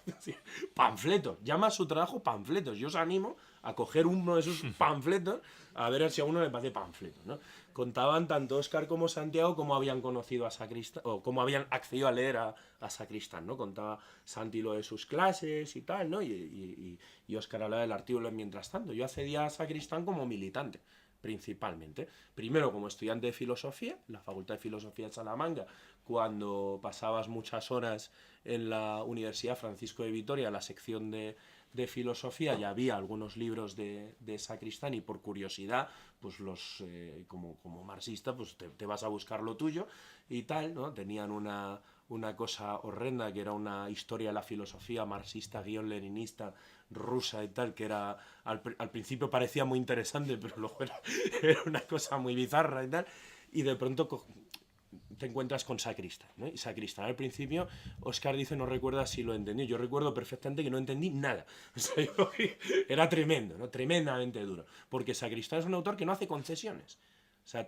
los textos son tremendamente enriquecedores, pero cuesta, o sea, el camino aquí, como decía Marx, ¿no? Es decir, pues no hay atajos, ¿no? Decía Marx en el Capital, ¿no? Pero había otro elemento que a mí me parecía muy, muy interesante también, y es que durante un tiempo en la izquierda española hubo un intento, y esto recuerdo que se produjo en Izquierda Unida, hubo un intento de producir un debate, que yo creo que era un debate bastante impostado, como una contradicción entre quienes planteaban la contradicción capital-trabajo como central de la sociedad y los que planteaban un planteamiento ecosocialista. Yo creo que detrás de ese debate lo que había era en el fondo luchas de poder intestinas, que es una cosa que pasa mucho en la política, ¿no? Utilizar las teorías para lanzárnoslas unos a otros contra la cabeza. Antes se hacía con Gramsci, ahora se ha vuelto a hacer, por cierto, ¿no? Es decir, parece que es una cierta tradición. Pero entonces yo dije, joder, voy a buscar al que mejor describiera el ecosocialismo en mi país, y es Manuel Sacristán. Y mi interés inicialmente es para informarme sobre un debate político, es decir, para comprender un debate político, ¿no? Y cuando vas leyendo Sacristán, lo que te vas encontrando es que Sacristán no solamente es un gran teórico y no solamente es un gran militante, sino que además es un gran renovador del proyecto comunista, con dos grandes características. Primero, la recuperación del carácter revolucionario, si lo quieren llamar así, del movimiento comunista en un momento en el que el propio comunismo oficial lo negaba. Y en segundo lugar, la atención a lo que él mismo llamaba los nuevos problemas post-leninianos, y en mi opinión el que analiza con mejor tino es el problema de la ecología, que propiamente sería el más nuevo, porque en realidad el problema del feminismo y el problema de la paz en realidad son problemas que estaban presentes, pero el problema ecológico emerge teóricamente en los años 60 con la publicación del texto que se ha citado sobre el informe del Club de Roma, Los límites del crecimiento, ¿no? Bien, como decía, bueno, pues para el libro, pues básicamente es mucha lectura, no solo de lo que había publicado, sino de lo que se va publicando luego a lo largo del tiempo. De Sacristán van saliendo textos nuevos todos los años, más luego todos los inéditos, materias de trabajo, notas que él hacía en sus anotaciones. Por ejemplo, es muy interesante leer a Kuhn leyendo lo que Sacristán escribía de Kuhn al margen, ¿no? Y es muy, muy interesante porque te da una visión absolutamente tremenda, ¿no? No voy a entrar en los autores duros de filosofía de la ciencia, porque probablemente no es lo que más interés genera, pero sí diré dos rasgos que para mí son interesantes. Primero es que el marxismo y la ciencia en realidad tienen una relación que es problemática y que es tan antigua como el propio socialismo. Es decir, es que Marx y Engels a su socialismo lo llaman científico. O sea, no es una cuestión tan secundaria y tan lejana como podría parecer, ¿no? Que aunque el título del libro es cierto que no es que sea un gran ejercicio de marketing, ¿no? Pero ciertamente la idea de ciencia y el socialismo tienen una relación que es importante desde el propio nacimiento del socialismo, ¿no? Pero es que además yo recuerdo en las escuelas de formación de la juventud comunista que algunos formadores, por llamarlos así, nos decían que el marxismo-leninismo era la ciencia de la emancipación del proletariado. Claro, yo escuchaba eso, a mí me parecía, la ciencia para mí es una cosa, pues que son señores estudiando, investigando, con batas, con pizarras, no sé, ¿no? Es decir, a mí aquello me producía una cierta desazón. Pues decía, yo he venido a la Juventud Comunista a hacer huelgas, a hacer manifestaciones, a hacer pitadas, a hacer no sé qué, ¿no? Pero no he venido a hacer ciencia, ¿no? Claro, es que esto es muy problemático en el fondo. Es que Óscar lo ha citado al principio. Pero es que esto que se decía en las escuelas, que es lo que decía Althusser o lo que decía Coletti, en realidad es algo que ha estado presente en el movimiento comunista durante mucho tiempo. Pero es que había algo más. Es que luego, yo recuerdo, y esto lo recuerdo como si fuera ayer, pues mi primera charla que me dieron de formación, que la dialéctica, que era la ciencia que estudia el movimiento de la materia. Entonces yo decía, joder, o sea que Marx y Engels son capaces de analizar las leyes del movimiento de la materia. Es decir, ni Newton, ¿no? Claro, es que estas cosas se decían. Y Sacristán es tremendamente útil para afrontar críticamente todo este tipo de elementos. Los análisis de Sacristán sobre la dialéctica, por ejemplo, me parece que son tremendamente ricos y tremendamente interesantes, ¿no? Para aclarar los significados de muchas de las cosas que se decían y para no decir a veces también pues, cosas sin fundamento, ¿no? que se decían. Efectivamente, Sacristán además está muy cualificado porque conoce muy bien la ciencia. En Integral Sacristán salía una familiar, ¿no? de Sacristán que explicaba cómo ya durante la carrera le pedía ejemplos de biología, etc., ¿no? Es decir, y lo que habéis citado, la anécdota del lío padre, ¿no? Es decir, ese interés por la ciencia empírica, que por cierto, eso forma parte de la tradición sacristaniana. Es decir, yo creo que los que han continuado la obra de Sacristán se han caracterizado por hacer una atención a la ciencia concreta, ¿no?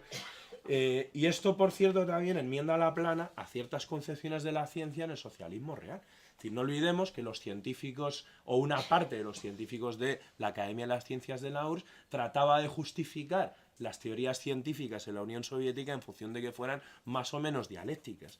Que el debate del lisenquismo era acerca de si la teoría darwiniana respondía bien o mal, para ellos mal, a las reglas de la dialéctica, ¿no? Porque aquello de la evolución por azar no parecía que fuera suficientemente dialéctico, ¿no? Es decir, es algo, quiero decir con esto que es tremendamente complejo. Una de las grandes aportaciones que hace Sacristán, y que lo plantea Óscar, es el tema del análisis filológico de los clásicos. Y esto es importante. Separar cuando estamos leyendo un clásico de cuando estamos continuando su tradición, porque son métodos diferentes. Eso de utilizar un clásico para tirarlo a la cabeza, que es algo que se hace mucho en la izquierda y que Sacristán advertía de que no se hiciera, por ejemplo lo dijo con Gramsci. Gramsci es un clásico y no una moda, y por lo tanto no es un autor para instrumentalizarlo unos contra otros como se hacía entonces entre el eurocomunismo italiano, el izquierdismo, el no sé qué, el autonomismo, etc. No es algo para utilizar y tirárnoslo a la cabeza, es otra cosa. Y eso yo creo que él lo practica muy bien. Y por ejemplo, cuando analiza la función de ciencia en Marx, distingue perfectamente que Marx cuando hace ciencia lo hace con 3 puntos de vista, tomando una distinción que ha hecho Paul Kegi unos años antes. Distingue que Marx por un lado hace ciencia como entendemos hoy que es la ciencia, es decir, lo que los ingleses llamaban ciencia en inglés, science. Es decir, Marx coge y se pone a estudiar datos acerca de la lucha de clases en Inglaterra. Y si cogen el Capital, verán que en el Capital hay descripciones acerca de la evolución de la talla de los diferentes soldados, de las diferentes promociones de soldados, porque eso le permitía observar la alimentación que habían tenido las distintas promociones de obreros en Inglaterra. Es decir, era una persona muy atenta al dato empírico. Por eso Marx se tira años y años en la biblioteca de Inglaterra, en la biblioteca de Londres, estudiando con datos, con números, con cifras, la evolución de la economía en Inglaterra. Pero además Marx hace otra cosa, que es la ciencia desde el punto de vista de los alemanes, lo que Sacristán llama la Wissenschaft, la idea de la ciencia como comprensión global de la realidad. Y ahí entra en juego la dialéctica. La dialéctica es un método expositivo para explicar la realidad no como una foto fija, sino como algo en transformación. Y por lo tanto la dialéctica responde mejor para poder explicarlo. No es un sustitutivo de la ciencia. No puede sustituir nunca la materia empírica, ¿no? Y hay un tercer aspecto que es la ciencia como crítica. Y esto es muy importante porque aquí Marx está adelantando lo que es el análisis ideológico de las ciencias y el análisis crítico de las ciencias. La ciencia entendida también como crítica de las teorías precedentes, ¿no? Es decir, yo creo que ese análisis es muy interesante y plantea elementos que no me puedo extender porque, bueno, pues sería seguramente muy aburrido en este momento, ni tampoco quiero dedicarme a hablar ahora de la noción de ciencia en Marx, pero creo que esta forma de abordar el asunto es tremendamente rica y muy poco habitual en aquella época. Y termina concluyendo Sacristán que efectivamente, como ha dicho Óscar, el marxismo no es una ciencia, es algo que es mucho más, es una tradición emancipatoria del movimiento obrero que, eso sí, utiliza la ciencia y no la reemplaza. Utiliza los datos de la ciencia, recuperando lo que Óscar ha definido como la alianza ochocentista entre ciencia y movimiento obrero, ¿no? Pero hay un elemento, como decíamos antes, que es lo que más destaca Sacristán, que es el tema de la ecología, ¿no? Claro, esto es tremendo. O sea, hablar hoy de ecología ya es difícil y ya es duro, ¿no? Es decir, pensemos lo que es el conflicto del carbón, lo que es los conflictos de empresas vinculadas al productivismo o a la automoción, etcétera. Es decir, no es fácil, ¿eh? En los años 70 era mucho peor, era mucho más difícil, ¿no? Sacristán tiene una gran atención a los problemas ecológicos en un momento en el que la izquierda, al menos la izquierda marxista, porque es verdad que la tradición libertaria había sido un poquito más, había prestado quizá un poquito más de atención, pero la tradición marxista no veía de ninguna manera o muy poco la problemática ecológica. Es más, cuando se publica el informe del Club de Roma sobre los límites del crecimiento, eso generó una reacción en la izquierda bastante negativa. Claro, es lógico. Si uno lo piensa, en realidad tiene sentido. Que quien nunca ha tenido nada no acepte que de pronto le digan que no puede tenerlo todo.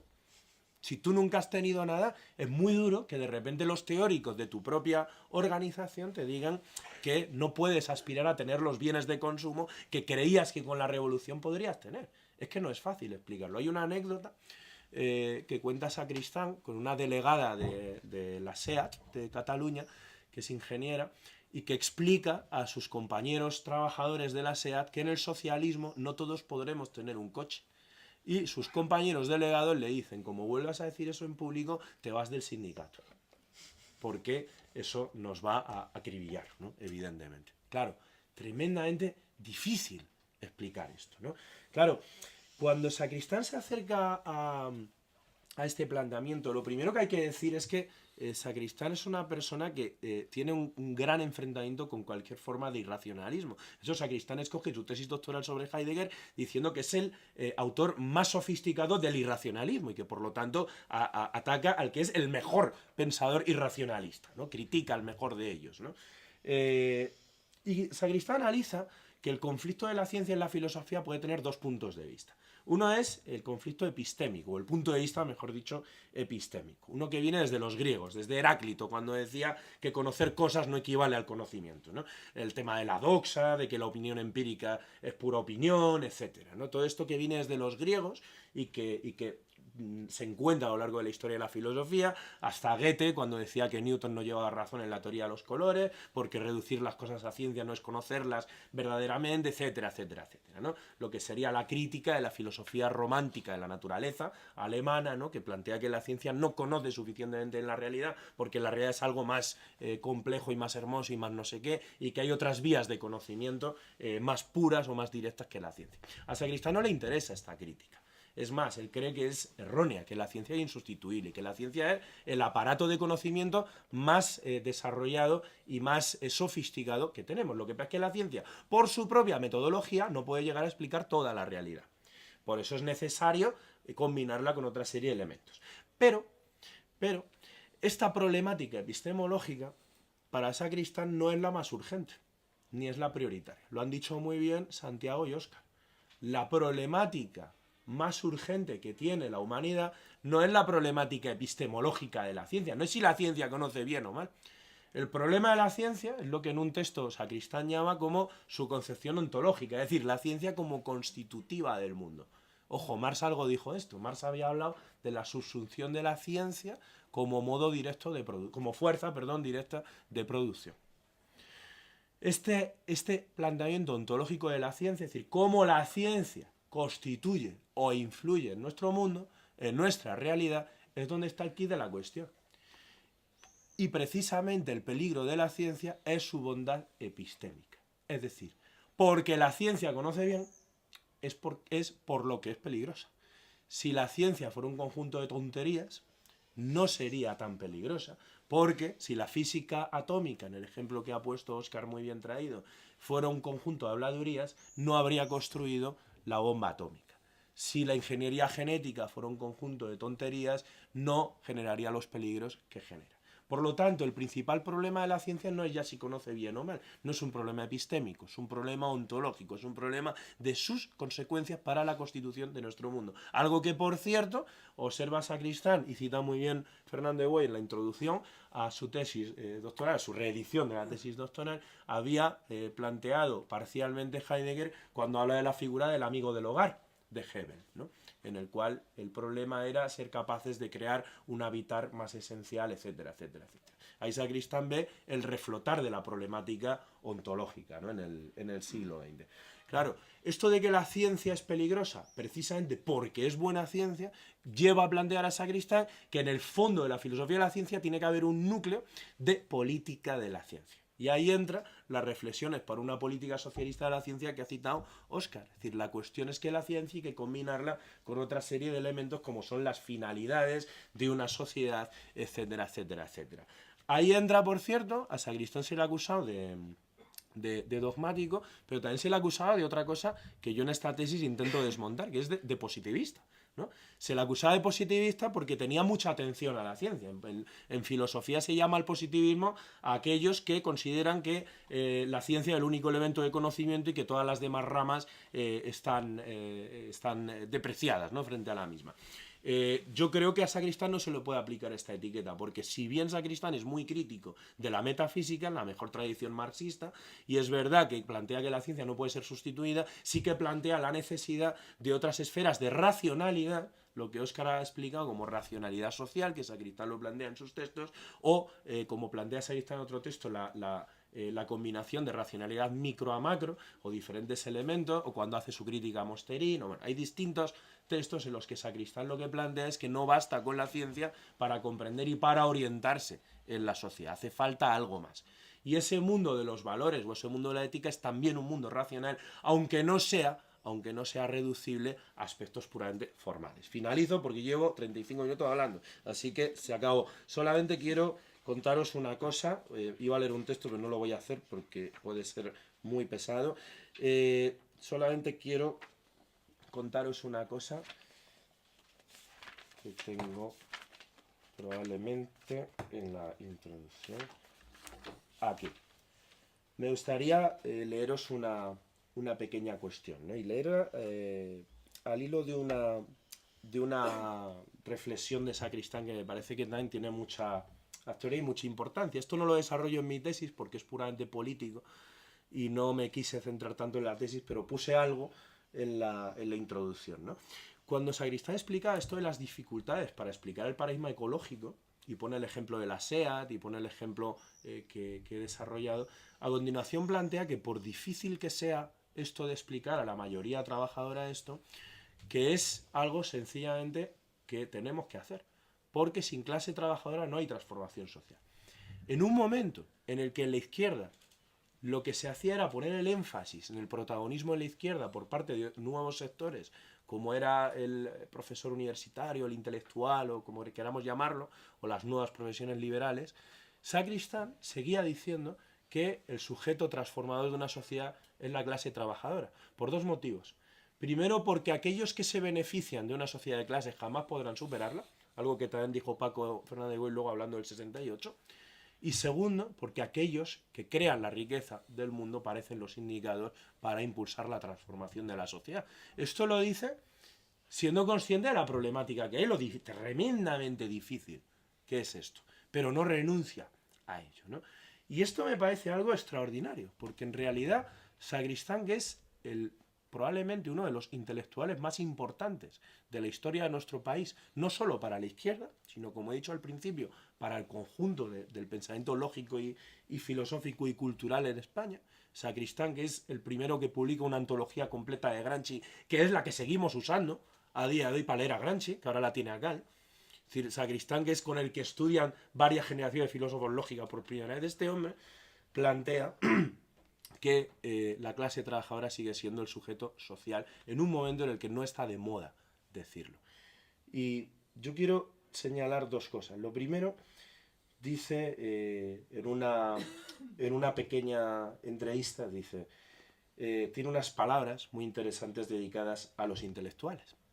Y dice lo siguiente, dice, el intelectual puede ser, en ocasiones, un cretino grandilocuente que se empeña en no morirse, mientras que la clase trabajadora detenta la positividad de su condición de sustentadora de la especie, conservadora de la vida, órgano imprescindible del metabolismo de la sociedad con la naturaleza. Ellas son la parte de la humanidad del todo imprescindible para la supervivencia. Este pequeño texto, que se encuentra enmarcado en otro texto más grande que me parece absolutamente extraordinario, y dice así: la diferencia fundamental de la cultura obrera con la cultura de los intelectuales que tan odiosa me resultaba es el principio de modestia.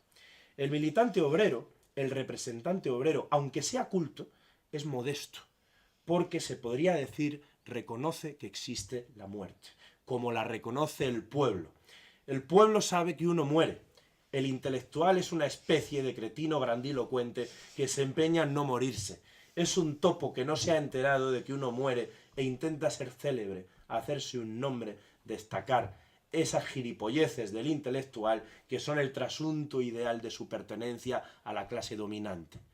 En cambio, en la cultura obrera está la modestia porque está el reconocimiento de la muerte.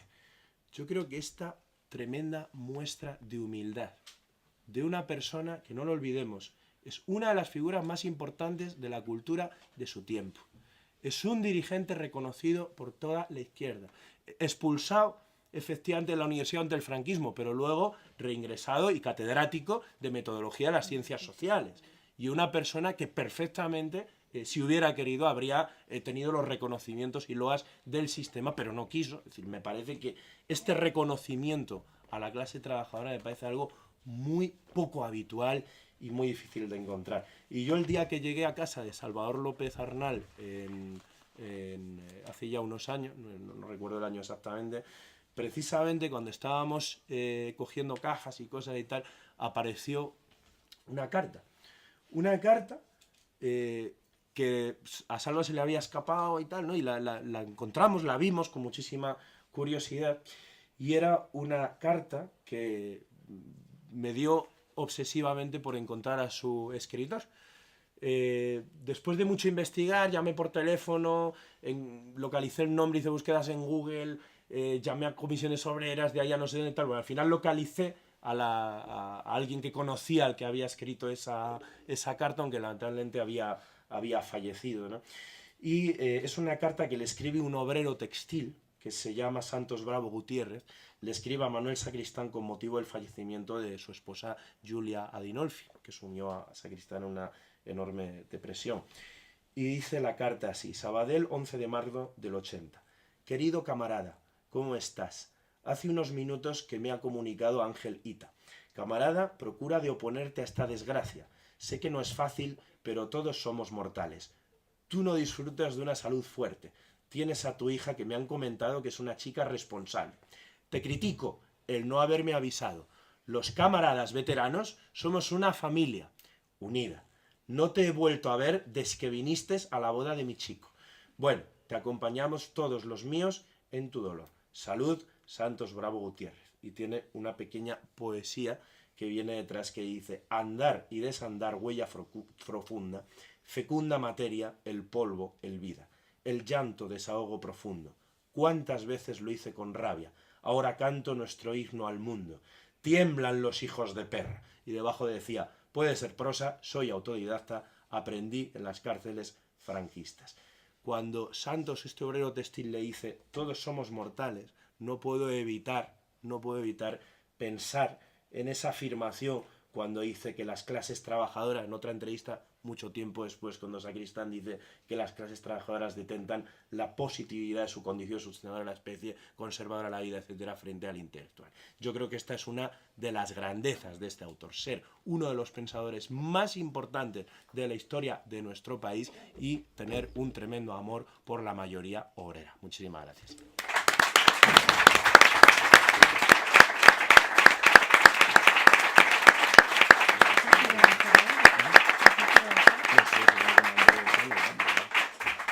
Bueno, no sé si hay algún comentario, alguna intervención. Allí Y al allí fondo. Fernando. Bueno, yo estoy de acuerdo con lo que estuvo hablando Óscar Carpintero sobre el pensamiento de fomentar la educación sobre la investigación, aunque no se obvie. Claro, porque un pueblo educado es una semilla muy importante. Se puede dar la paradoja que en Estados Unidos que la investigación es muy fomentada, sobre todo por entes privados, que eso es lo malo, pero el pueblo es un pueblo muy inculto, que se lo cree todo. Además, pues un pueblo educado puede llegar a entender la paradoja esa de la SEAT, en la cual se decía que no todo, que los límites económicos, que todos no pueden tener un coche, y comprenderlo y entenderlo perfectamente. Es una coincidencia pues bastante grande por parte mía, sí. Bueno, Pues Seilo igual muy nos bien. ilumina ahora un Estamos todos de poco la lucha por la educación, porque yo oyendo a Óscar contar esta dicotomía que él planteaba entre educación e investigación, yo creo que igual sí que nos ilumina ahora para volver a dar la batalla por la educación, no la que estamos dando en la educación pública, digamos en el sistema no universitario, no, donde se está produciendo ahora mismo, y Óscar ha puesto muy bien el dedo en la llaga, en el sistema universitario de educación superior, ahí se está dando una batalla mucho más dura, mucho más cruenta y mucho más silenciosa. Por un lado, por lo que está ocurriendo de que vuelven las mismas clases sociales a venir a estudiar a la universidad, y ahí tenemos datos empíricos para dar y para regalar. Está casi todo dicho. Y eso vuelve. Pero en segundo lugar, porque en un contexto como este, para iluminar algo de lo que nos está pasando hoy, aquí, ahora, en nuestra comunidad, en nuestra ciudad, los últimos augurios que nos dicen es que nuestra universidad se va a reducir a la mitad, por ejemplo, y todas las universidades de esta región, a causa de la brutal despoblación y envejecimiento que estamos sufriendo, y ahí nadie se para a pensar que tenemos una estructura de un sistema universitario de construcción del conocimiento y de transmisión del conocimiento y de la crítica preparado para que toda la población de este territorio pudiera acceder a la universidad. Y cuando yo digo, bueno, pues en vez de que venga el 30% de cada generación, que venga el 60%, ¿no? Claro, ahí sí que estamos dando, digamos, esa batalla de verdad de qué está pasando con la generación del conocimiento, y qué está pasando ahí un poco en la idea de lo que decía Óscar, y probablemente esa primacía de la educación sobre la investigación nos vuelva a iluminar otra vez en este momento, ¿no? Correcto. Una cosa, ese elemento que habéis hecho notar todos sobre la extrañeza del título de la obra, ¿no refleja de alguna forma también una característica del propio personaje reflejado? Quiero decir, yo de Sacristán siempre tengo una imagen un poco, a ver, si digo bipolar o bipolar, suena muy fuerte, pero, a ver, Sacristán tiene, creo, el único texto en que uno le cuenta el teorema de Gödel y lo entiende a la primera. El teorema de Gödel, que se sepa, no tiene ni una sola aplicación tecnológica, mídese por donde se mide. Es decir, es algo que plantea pura y simplemente los límites de la posibilidad de construir sistemas deductivos que incluyan tal, en fin.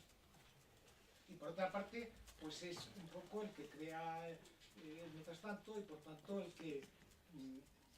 Pero eso de alguna forma también se refleja un poco en su vida política. O sea, es eso, es el que escribe sobre la universidad en la división social del trabajo, o sobre el papel de la filosofía en los estudios superiores. pero claro, luego cada vez que intenta en alguno de los congresos del SUC tener algún papel, pues al final no consigue tener ninguno, porque ese tipo de juego que significa en aquel espacio delirante que se crea en Cataluña, en el SUC, en el momento de la transición, inmediatamente posterior a la transición, o en el momento que Carrillo intenta imponer sus tesis en él, o como se quiera llamar, pues Sacristán no sabe moverse en él. Entonces, ese elemento no es un elemento que estalla en el personaje, quiero decir,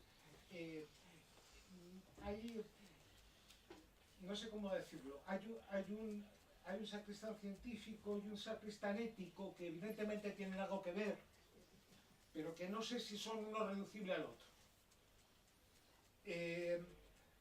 Ese problema también es un problema que en el marxismo yo creo que está desde sus orígenes. O sea, cuando Marx intenta argumentar que la existencia de los modos de relación capitalistas representan un freno al desarrollo de las fuerzas productivas, etc., no se sabe si se está argumentando eso o si lo que en el fondo es moralmente indignado de las consecuencias que han tenido la aplicación de esos modos de producción a la vida de la gente.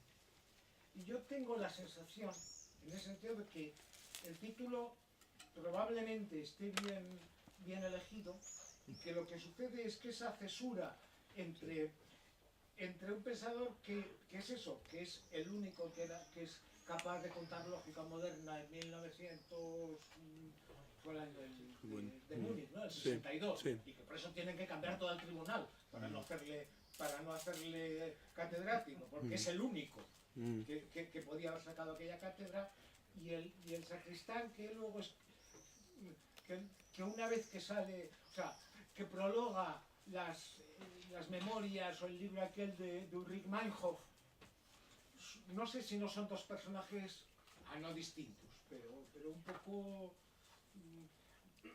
tú como habías dicho, poliédrico. Pues igual poliédrico es una buena expresión, pero no sé si se entiende con tanta claridad.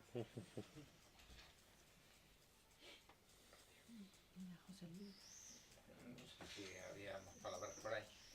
Yo quería preguntar, ya que Óscar antes ha hecho mención a ello y ahora lo has vuelto a recordar tú también, Rocío, ¿por qué pensáis vosotros que estáis en la universidad y tenéis un conocimiento más riguroso que podemos tener los demás, que estamos fuera de ella, ¿por qué consideráis que estamos retrocediendo hacia atrás?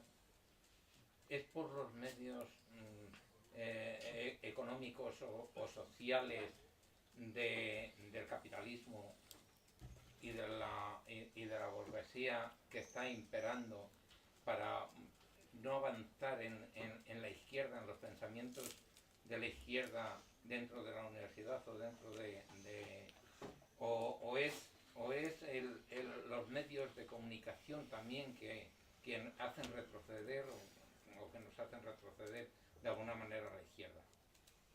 Es mi pregunta, si vosotros podéis dar una respuesta a ello. Considero que es un poco complicado.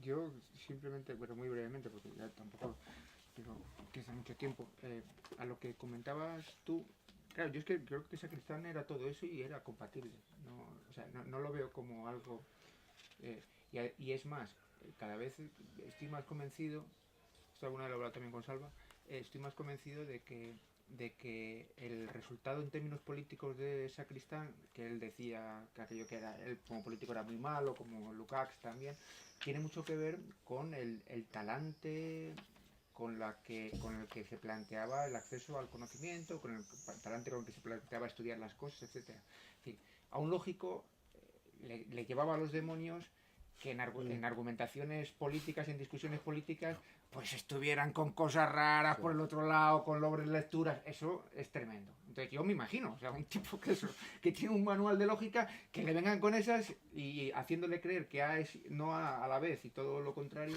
Entonces, eso formaba parte de buena parte de la argumentación de aquella por lo tanto, yo creo que, incluso desde el punto de vista de su conformación del carácter, el que tuviera esa reacción en el ámbito político entraba dentro de lo previsible. Pero yo creo que has destacado una cosa con el teorema de Gödel que a lo mejor José, pues en aquello de la modestia, pues no ha puesto lo suficientemente de relieve, pero Sacristán sabía escribir para muchos públicos y para muchos interlocutores. Es decir, claro que si uno se mete con un texto en el que Sacristán, la tesis doctoral, pues claro, eso es una cosa pues muy complicada. Pero Sacristán, y eso también lo tenía Paco, y eso se lo reconocieron mucho, Sacristán era de las personas que podía hacer que temas muy complicados fueran accesibles para personas que no tenían ningún conocimiento de esa materia. Una de las cosas de las que estaba más orgulloso el propio Sacristán, y era de las pocas confesiones que hay de Sacristán sobre este asunto y del propio Paco, era la época en que estuvo alfabetizando a inmigrantes en Can Serra, que puso como condición que no dijeran quién era ni nada por el estilo, enseñando alfabetización, o sea, ningún teorema, alfabetización. Entonces, claro, eso era desde lo más bajo hasta lo más alto, con el mismo nivel de rigor, la misma accesibilidad y la misma capacidad. Eso yo creo que hay muy pocas personas que sean capaces de hacerlo, y él, según todas las testimonios que tenemos, lo hizo, y lo hizo muy, muy bien. Paco también tenía esa capacidad. Paco Fernández Buey también tenía esa capacidad, con lo cual yo creo que es interesante lo que destacas, pero yo casi no lo vería como algo contradictorio, sino que, digamos, tiene su lógica, y Sacristán era eso y muchas cosas más, ¿no? Y luego, respecto de lo que comentabas tú de la universidad, claro, es que lo que pasa en la universidad también es una parte de la derrota que como izquierda y que como movimiento social o aspiración a cambiar la actual sociedad hemos sufrido en los últimos 30 años. Entonces, claro, si no ocupamos el espacio, lo ocupan ellos. Eso está clarísimo. Y entonces, a medida que vamos cediendo espacio, no es que quede así en una nebulosa, sino que lo ocupan ellos. Entonces, si a esa derrota genérica social luego unes la cesión de espacio, porque por muchas razones hemos ido haciendo en muchos ámbitos, y uno en concreto ha sido la universidad, pues nos encontramos con esta situación actual. Claro que podríamos hablar de causas mucho más complejas y tal, ¿no? Pero a mí me parece que esa es una. Es decir, el haber desistido de una función que teníamos el privilegio de ejercer y no estamos ejerciendo, y que luego hemos cedido gratuitamente espacios que ellos sin ningún problema han ido ocupando. Y han ocupado con mucha fuerza, y ya es muy complicado echarles de ahí, ¿no? Entonces, digo, pues, tiene una explicación más compleja seguramente, pero vamos, que me parecía que... Y bueno, a lo mejor Rocío también seguro que quiera añadir algo.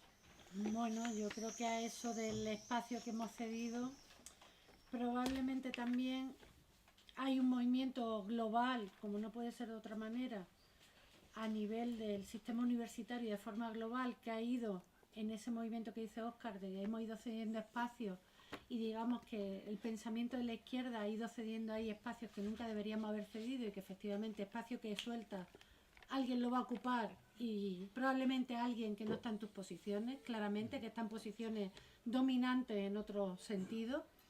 Y en España yo creo que también la transición a lo que ahora tenemos como universidad, de una universidad franquista muy pequeña, muy reducida, cuando en los años 70, pero sobre todo a partir de los años 80, se hace una universidad de masa, que es cuando algunos de los que estamos en esta mesa estudiamos, y cuando se abre la universidad definitivamente a las clases populares de este país, y además eso supone un ascensor social terrible en el país. La universidad, para mi generación, ha sido un ascensor social tremendo, no así para las siguientes, que efectivamente ahora hay otros elementos encima de la mesa.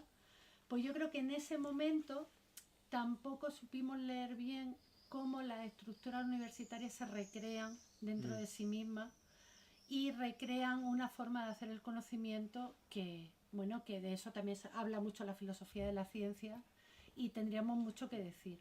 Y ahí yo creo que, bueno, pues que no dimos las batallas necesarias para ocupar determinados espacios que sí que se abrieron en ese momento, pero no supimos bueno, pues dar las batallas necesarias para ocuparlos, ¿no? Y ahora pues ahora hay un movimiento general mundial de recesión y de entender qué son los sistemas educativos universitarios que va justo en la línea contraria, ¿no? Entonces ahora es mucho más complicado dar esa batalla, incluso localmente, ¿no? Completamente de acuerdo con lo que se ha dicho. Si me añadir dos cuestiones, ¿no? a esto. Lo primero, bueno, lo primero que hay que entender es, claro, que la función de la universidad es esto. Es decir, la universidad, la función que tiene no es ser una instancia revolucionaria para cambiar el capitalismo. La universidad es un centro de transmisión de hegemonía, como explicaba Sacristán perfectamente bien, ¿no? Siguiendo a Gramsci y siguiendo al propio Ortega como liberal, que lo decía, ¿no? Ortega decía, la función es la promoción de líderes, ¿no? Para la concepción orteguiana de lo que era su sociedad, ¿no? Pero evidentemente la universidad es esto, ¿no? Es decir, Carlos Lerena en Reprimir y Liberar, ¿no? La primera gran obra de la sociología educativa, era lo que decía. Es decir, esto ha sido siempre un cuento, pero desde Gonzalo de Berceo. Es decir, siempre esta ha sido la función, ¿no? Transmisión ideológica en las distintas sociedades, ¿no? Otra cosa es que nosotros... Ay, Dios mío, con el agua la que tenemos ahí. Qué desastre. El tapón. Qué desastre. Pongamos Te el voy a tapón. quitar el libro, mejor. Otra cosa es que antes hubiéramos conseguido penetrar posiciones como consecuencia de que el movimiento obrero era más fuerte y que luego evidentemente una debilitación del movimiento obrero pues nos da lugar a lo que nos da lugar, ¿no?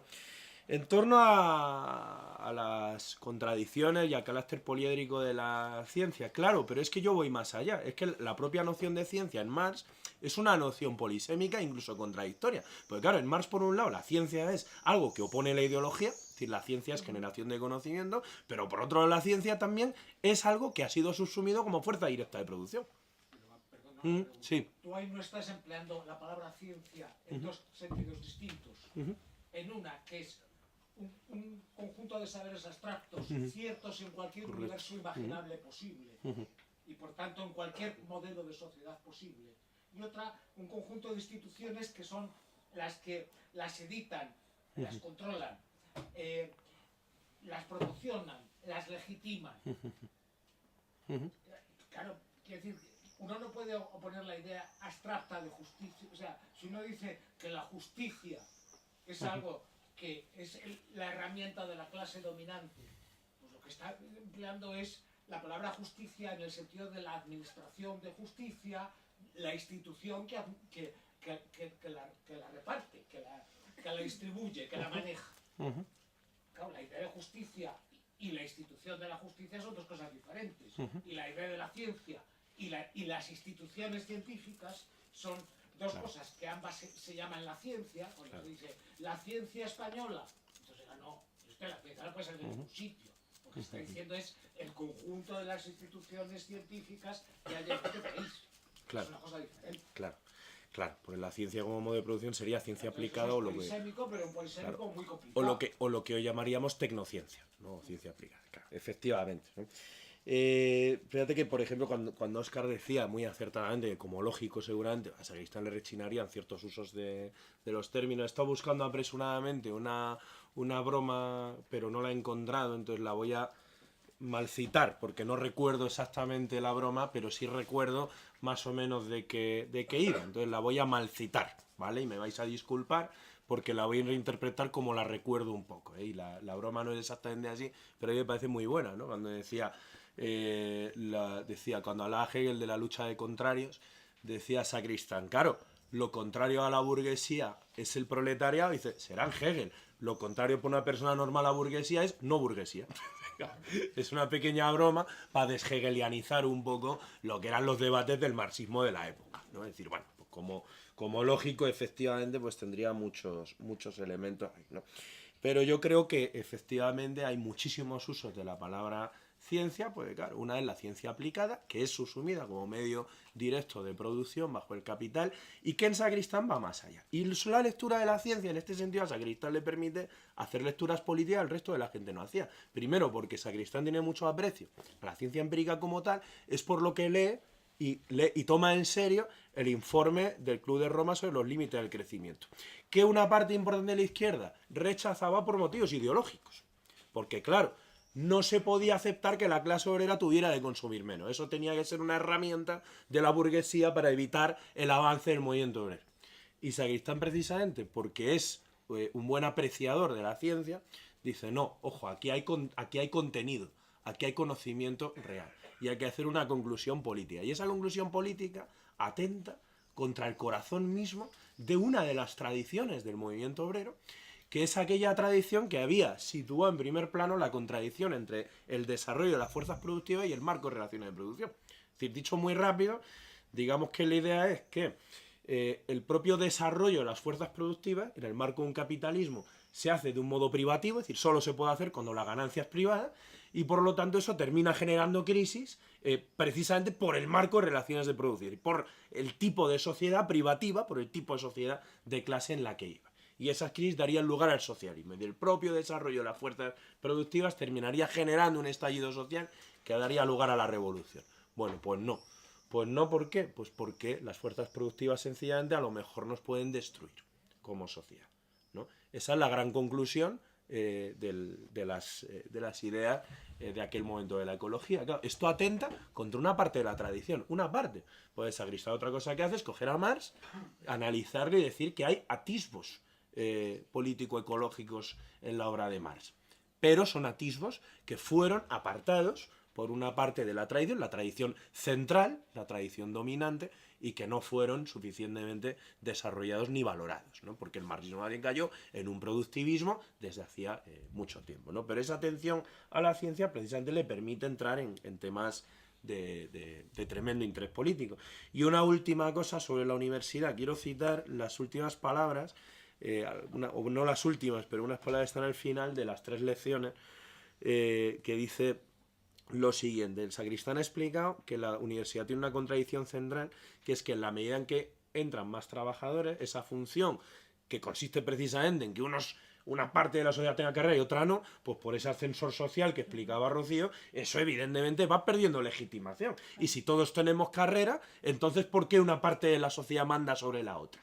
¿No? Que por cierto, eso explica mucho que tengamos dirigentes políticos en este país que compran títulos. Cuidado, porque es que aquí hay una parte de la interpretación. Claro, pero es que es muy importante que tuvieran todos másters y que tuvieran todos un montón de cosas aunque no las estudiaran. Que eso es lo que Bourdieu llama el capital cultural, ¿no? El capital simbólico, el objetivado, ¿no? Que son los títulos. Capital cultural objetivado. Pero dice Sacristán, ante esta contradicción de que cada vez más gente estudie y tal, y entre en la universidad, ese ascensor social, que decía Rocío, dice así. Por el momento, el poder capitalista preferir estrategias más flexibles para bloquear la crisis universitaria. Su intento principal se dirige a frenar las consecuencias sociológicamente cualitativas del aumento de la población estudiantil. Los agentes más primitiva y groseramente fascistas del capitalismo preferirían anular pura y simplemente el proceso. Os recuerdo que esto está escrito a finales de los 60, bajo un gobierno fascista. Así, por ejemplo, Fabián Estapé proponía recientemente: en la universidad hay que ir poniendo, como en los bares, el reservado el derecho de admisión. Pero la táctica que se impondrá no será probablemente la de esa torpe zafiedad, dice Sacristán. Igual en Estados Unidos que en Francia o España, el poder capitalista se propone enfrentarse a la presión del pueblo hacia el conocimiento mediante un maltusianismo mucho más sutil. Se trata de recomponer la universidad tradicional introduciendo o reforzando barreras horizontales que produzcan aún más estratificación, estamentalización intrauniversitaria, graduados de primera, de segunda y de tercera. ¿Nos suena? Esa política es inteligente, tiende a anular precisamente el sentido revolucionario de la masificación de la universidad, a saber que esa masificación, al provocar subempleo o paro intelectual y consiguientemente, si el fenómeno se hace crónico, pérdida del valor de cambio de los títulos y del conocimiento, tiende a destruir la justificación de la jerarquía en la división del trabajo. La estrategia capitalista reacciona reforzando la jerarquía ya en la misma titulación. Nos suena, ¿no? Grados, posgrados, máster, reforzando más el prestigio ideológico del principio jerárquico. El modelo es el sistema norteamericano. Las clases dominantes de los Estados Unidos vivió el problema décadas antes de las europeas y desvió la significación social del mismo mediante la conocida proliferación de títulos, niveles y grados. Es decir, creo que lo clavo. Sinceramente. Bueno, Yo a lo mejor Una despedida tengo una visión un tanto simplista No desde creo. el punto de vista obrero, pero a mí lo que me asombra es la capacidad de trabajo de este hombre. Yo no le conocía más que a través de tu libro, que he empezado a leerle, que he leído la tercera parte porque es un libro bastante denso y hay que dedicarle mucho tiempo. Pero la capacidad de trabajo de traducir 28.000 páginas y hacer 300 volúmenes y toda una serie de trabajos, y luego militar, el trabajo de militancia y todos esos trabajos, a mí verdaderamente me asombra. Yo, desde luego, como obrero, juzgo que es un verdadero continuador de Marx. Marx hablaba, Marx decía, muchos se pasarán con armas y bagaje al lado de la clase que porta el porvenir de la humanidad sobre sus espaldas. Y ahí lo tenéis, ahí lo tenemos. A Sacristán, a Fernández Buey, a toda la serie de compañeros que habéis seguido, que estáis siguiendo y que estáis desarrollando eso, porque los obreros, desde el punto de vista, tenemos una base muy precaria. Claro, ningún obrero podría haber escrito el Capital, por supuesto. Tenía que ser alguien con una capacidad tremenda, con unas posibilidades tremendas, y todo eso que fue Marx. Y fueron los dos, Marx y Engels, ¿no? Y eso. Y ahora, pues, los desarrollos que hace Sacristán y los desarrollos que hacéis vosotros, pues no están al alcance de los trabajadores, que es lógico. Nada más. Muy bien. Quería añadir a lo que ha añadido allá en los años 60, que supongo que estudiaría Sacristán. Ya era profesor ya, no sé. Ya era profesor. Bueno, pero había un movimiento en la universidad de gente de izquierda que promovía que había que ir en verano a trabajar, a conocer al mundo obrero, a estar con ellos, porque ellos estaban llamados a que la universidad de sus carreras al servicio del mundo obrero. Y en aquellos años también, incluso después, en los movimientos de izquierda, en los partidos de izquierda, como este señor y otros muchos, había una formación a los militantes, formación marxista, juntaba Marx, y había unos cuadernillos de formación, y hacía reuniones todas las semanas, 15 días, para conocer el marxismo, para conocer la lucha de clases, para conocer el sindicalismo. Se propugnaba la formación. Y esto es lo que no hay hoy. Yo me acuerdo, has citado tú lo de la educación. Yo me acuerdo, en junio del 68 fui yo a Lyon, y los estudiantes de la Facultad de Medicina de Lyon decían que se habían comprometido con ese movimiento porque estábamos en una sociedad enferma y ellos, como profesionales de la medicina, querían curar a esta sociedad yendo a las raíces, no a las consecuencias. Es decir, una cultura que hoy yo echo de menos en la izquierda, que haya una formación que se daba, yo me acuerdo, en los jóvenes trabajadores, que salían de la escuela a los 14 años y entraban de aprendices, que militaban en estos movimientos de la JOC y del PC juvenil y tal, se les daba una formación. Y en los sindicatos clandestinos. Hoy, ¿qué pasa? Entonces, ¿dónde está la acción? Muy bien. Muy bien. Bueno, pues muchas gracias por venir.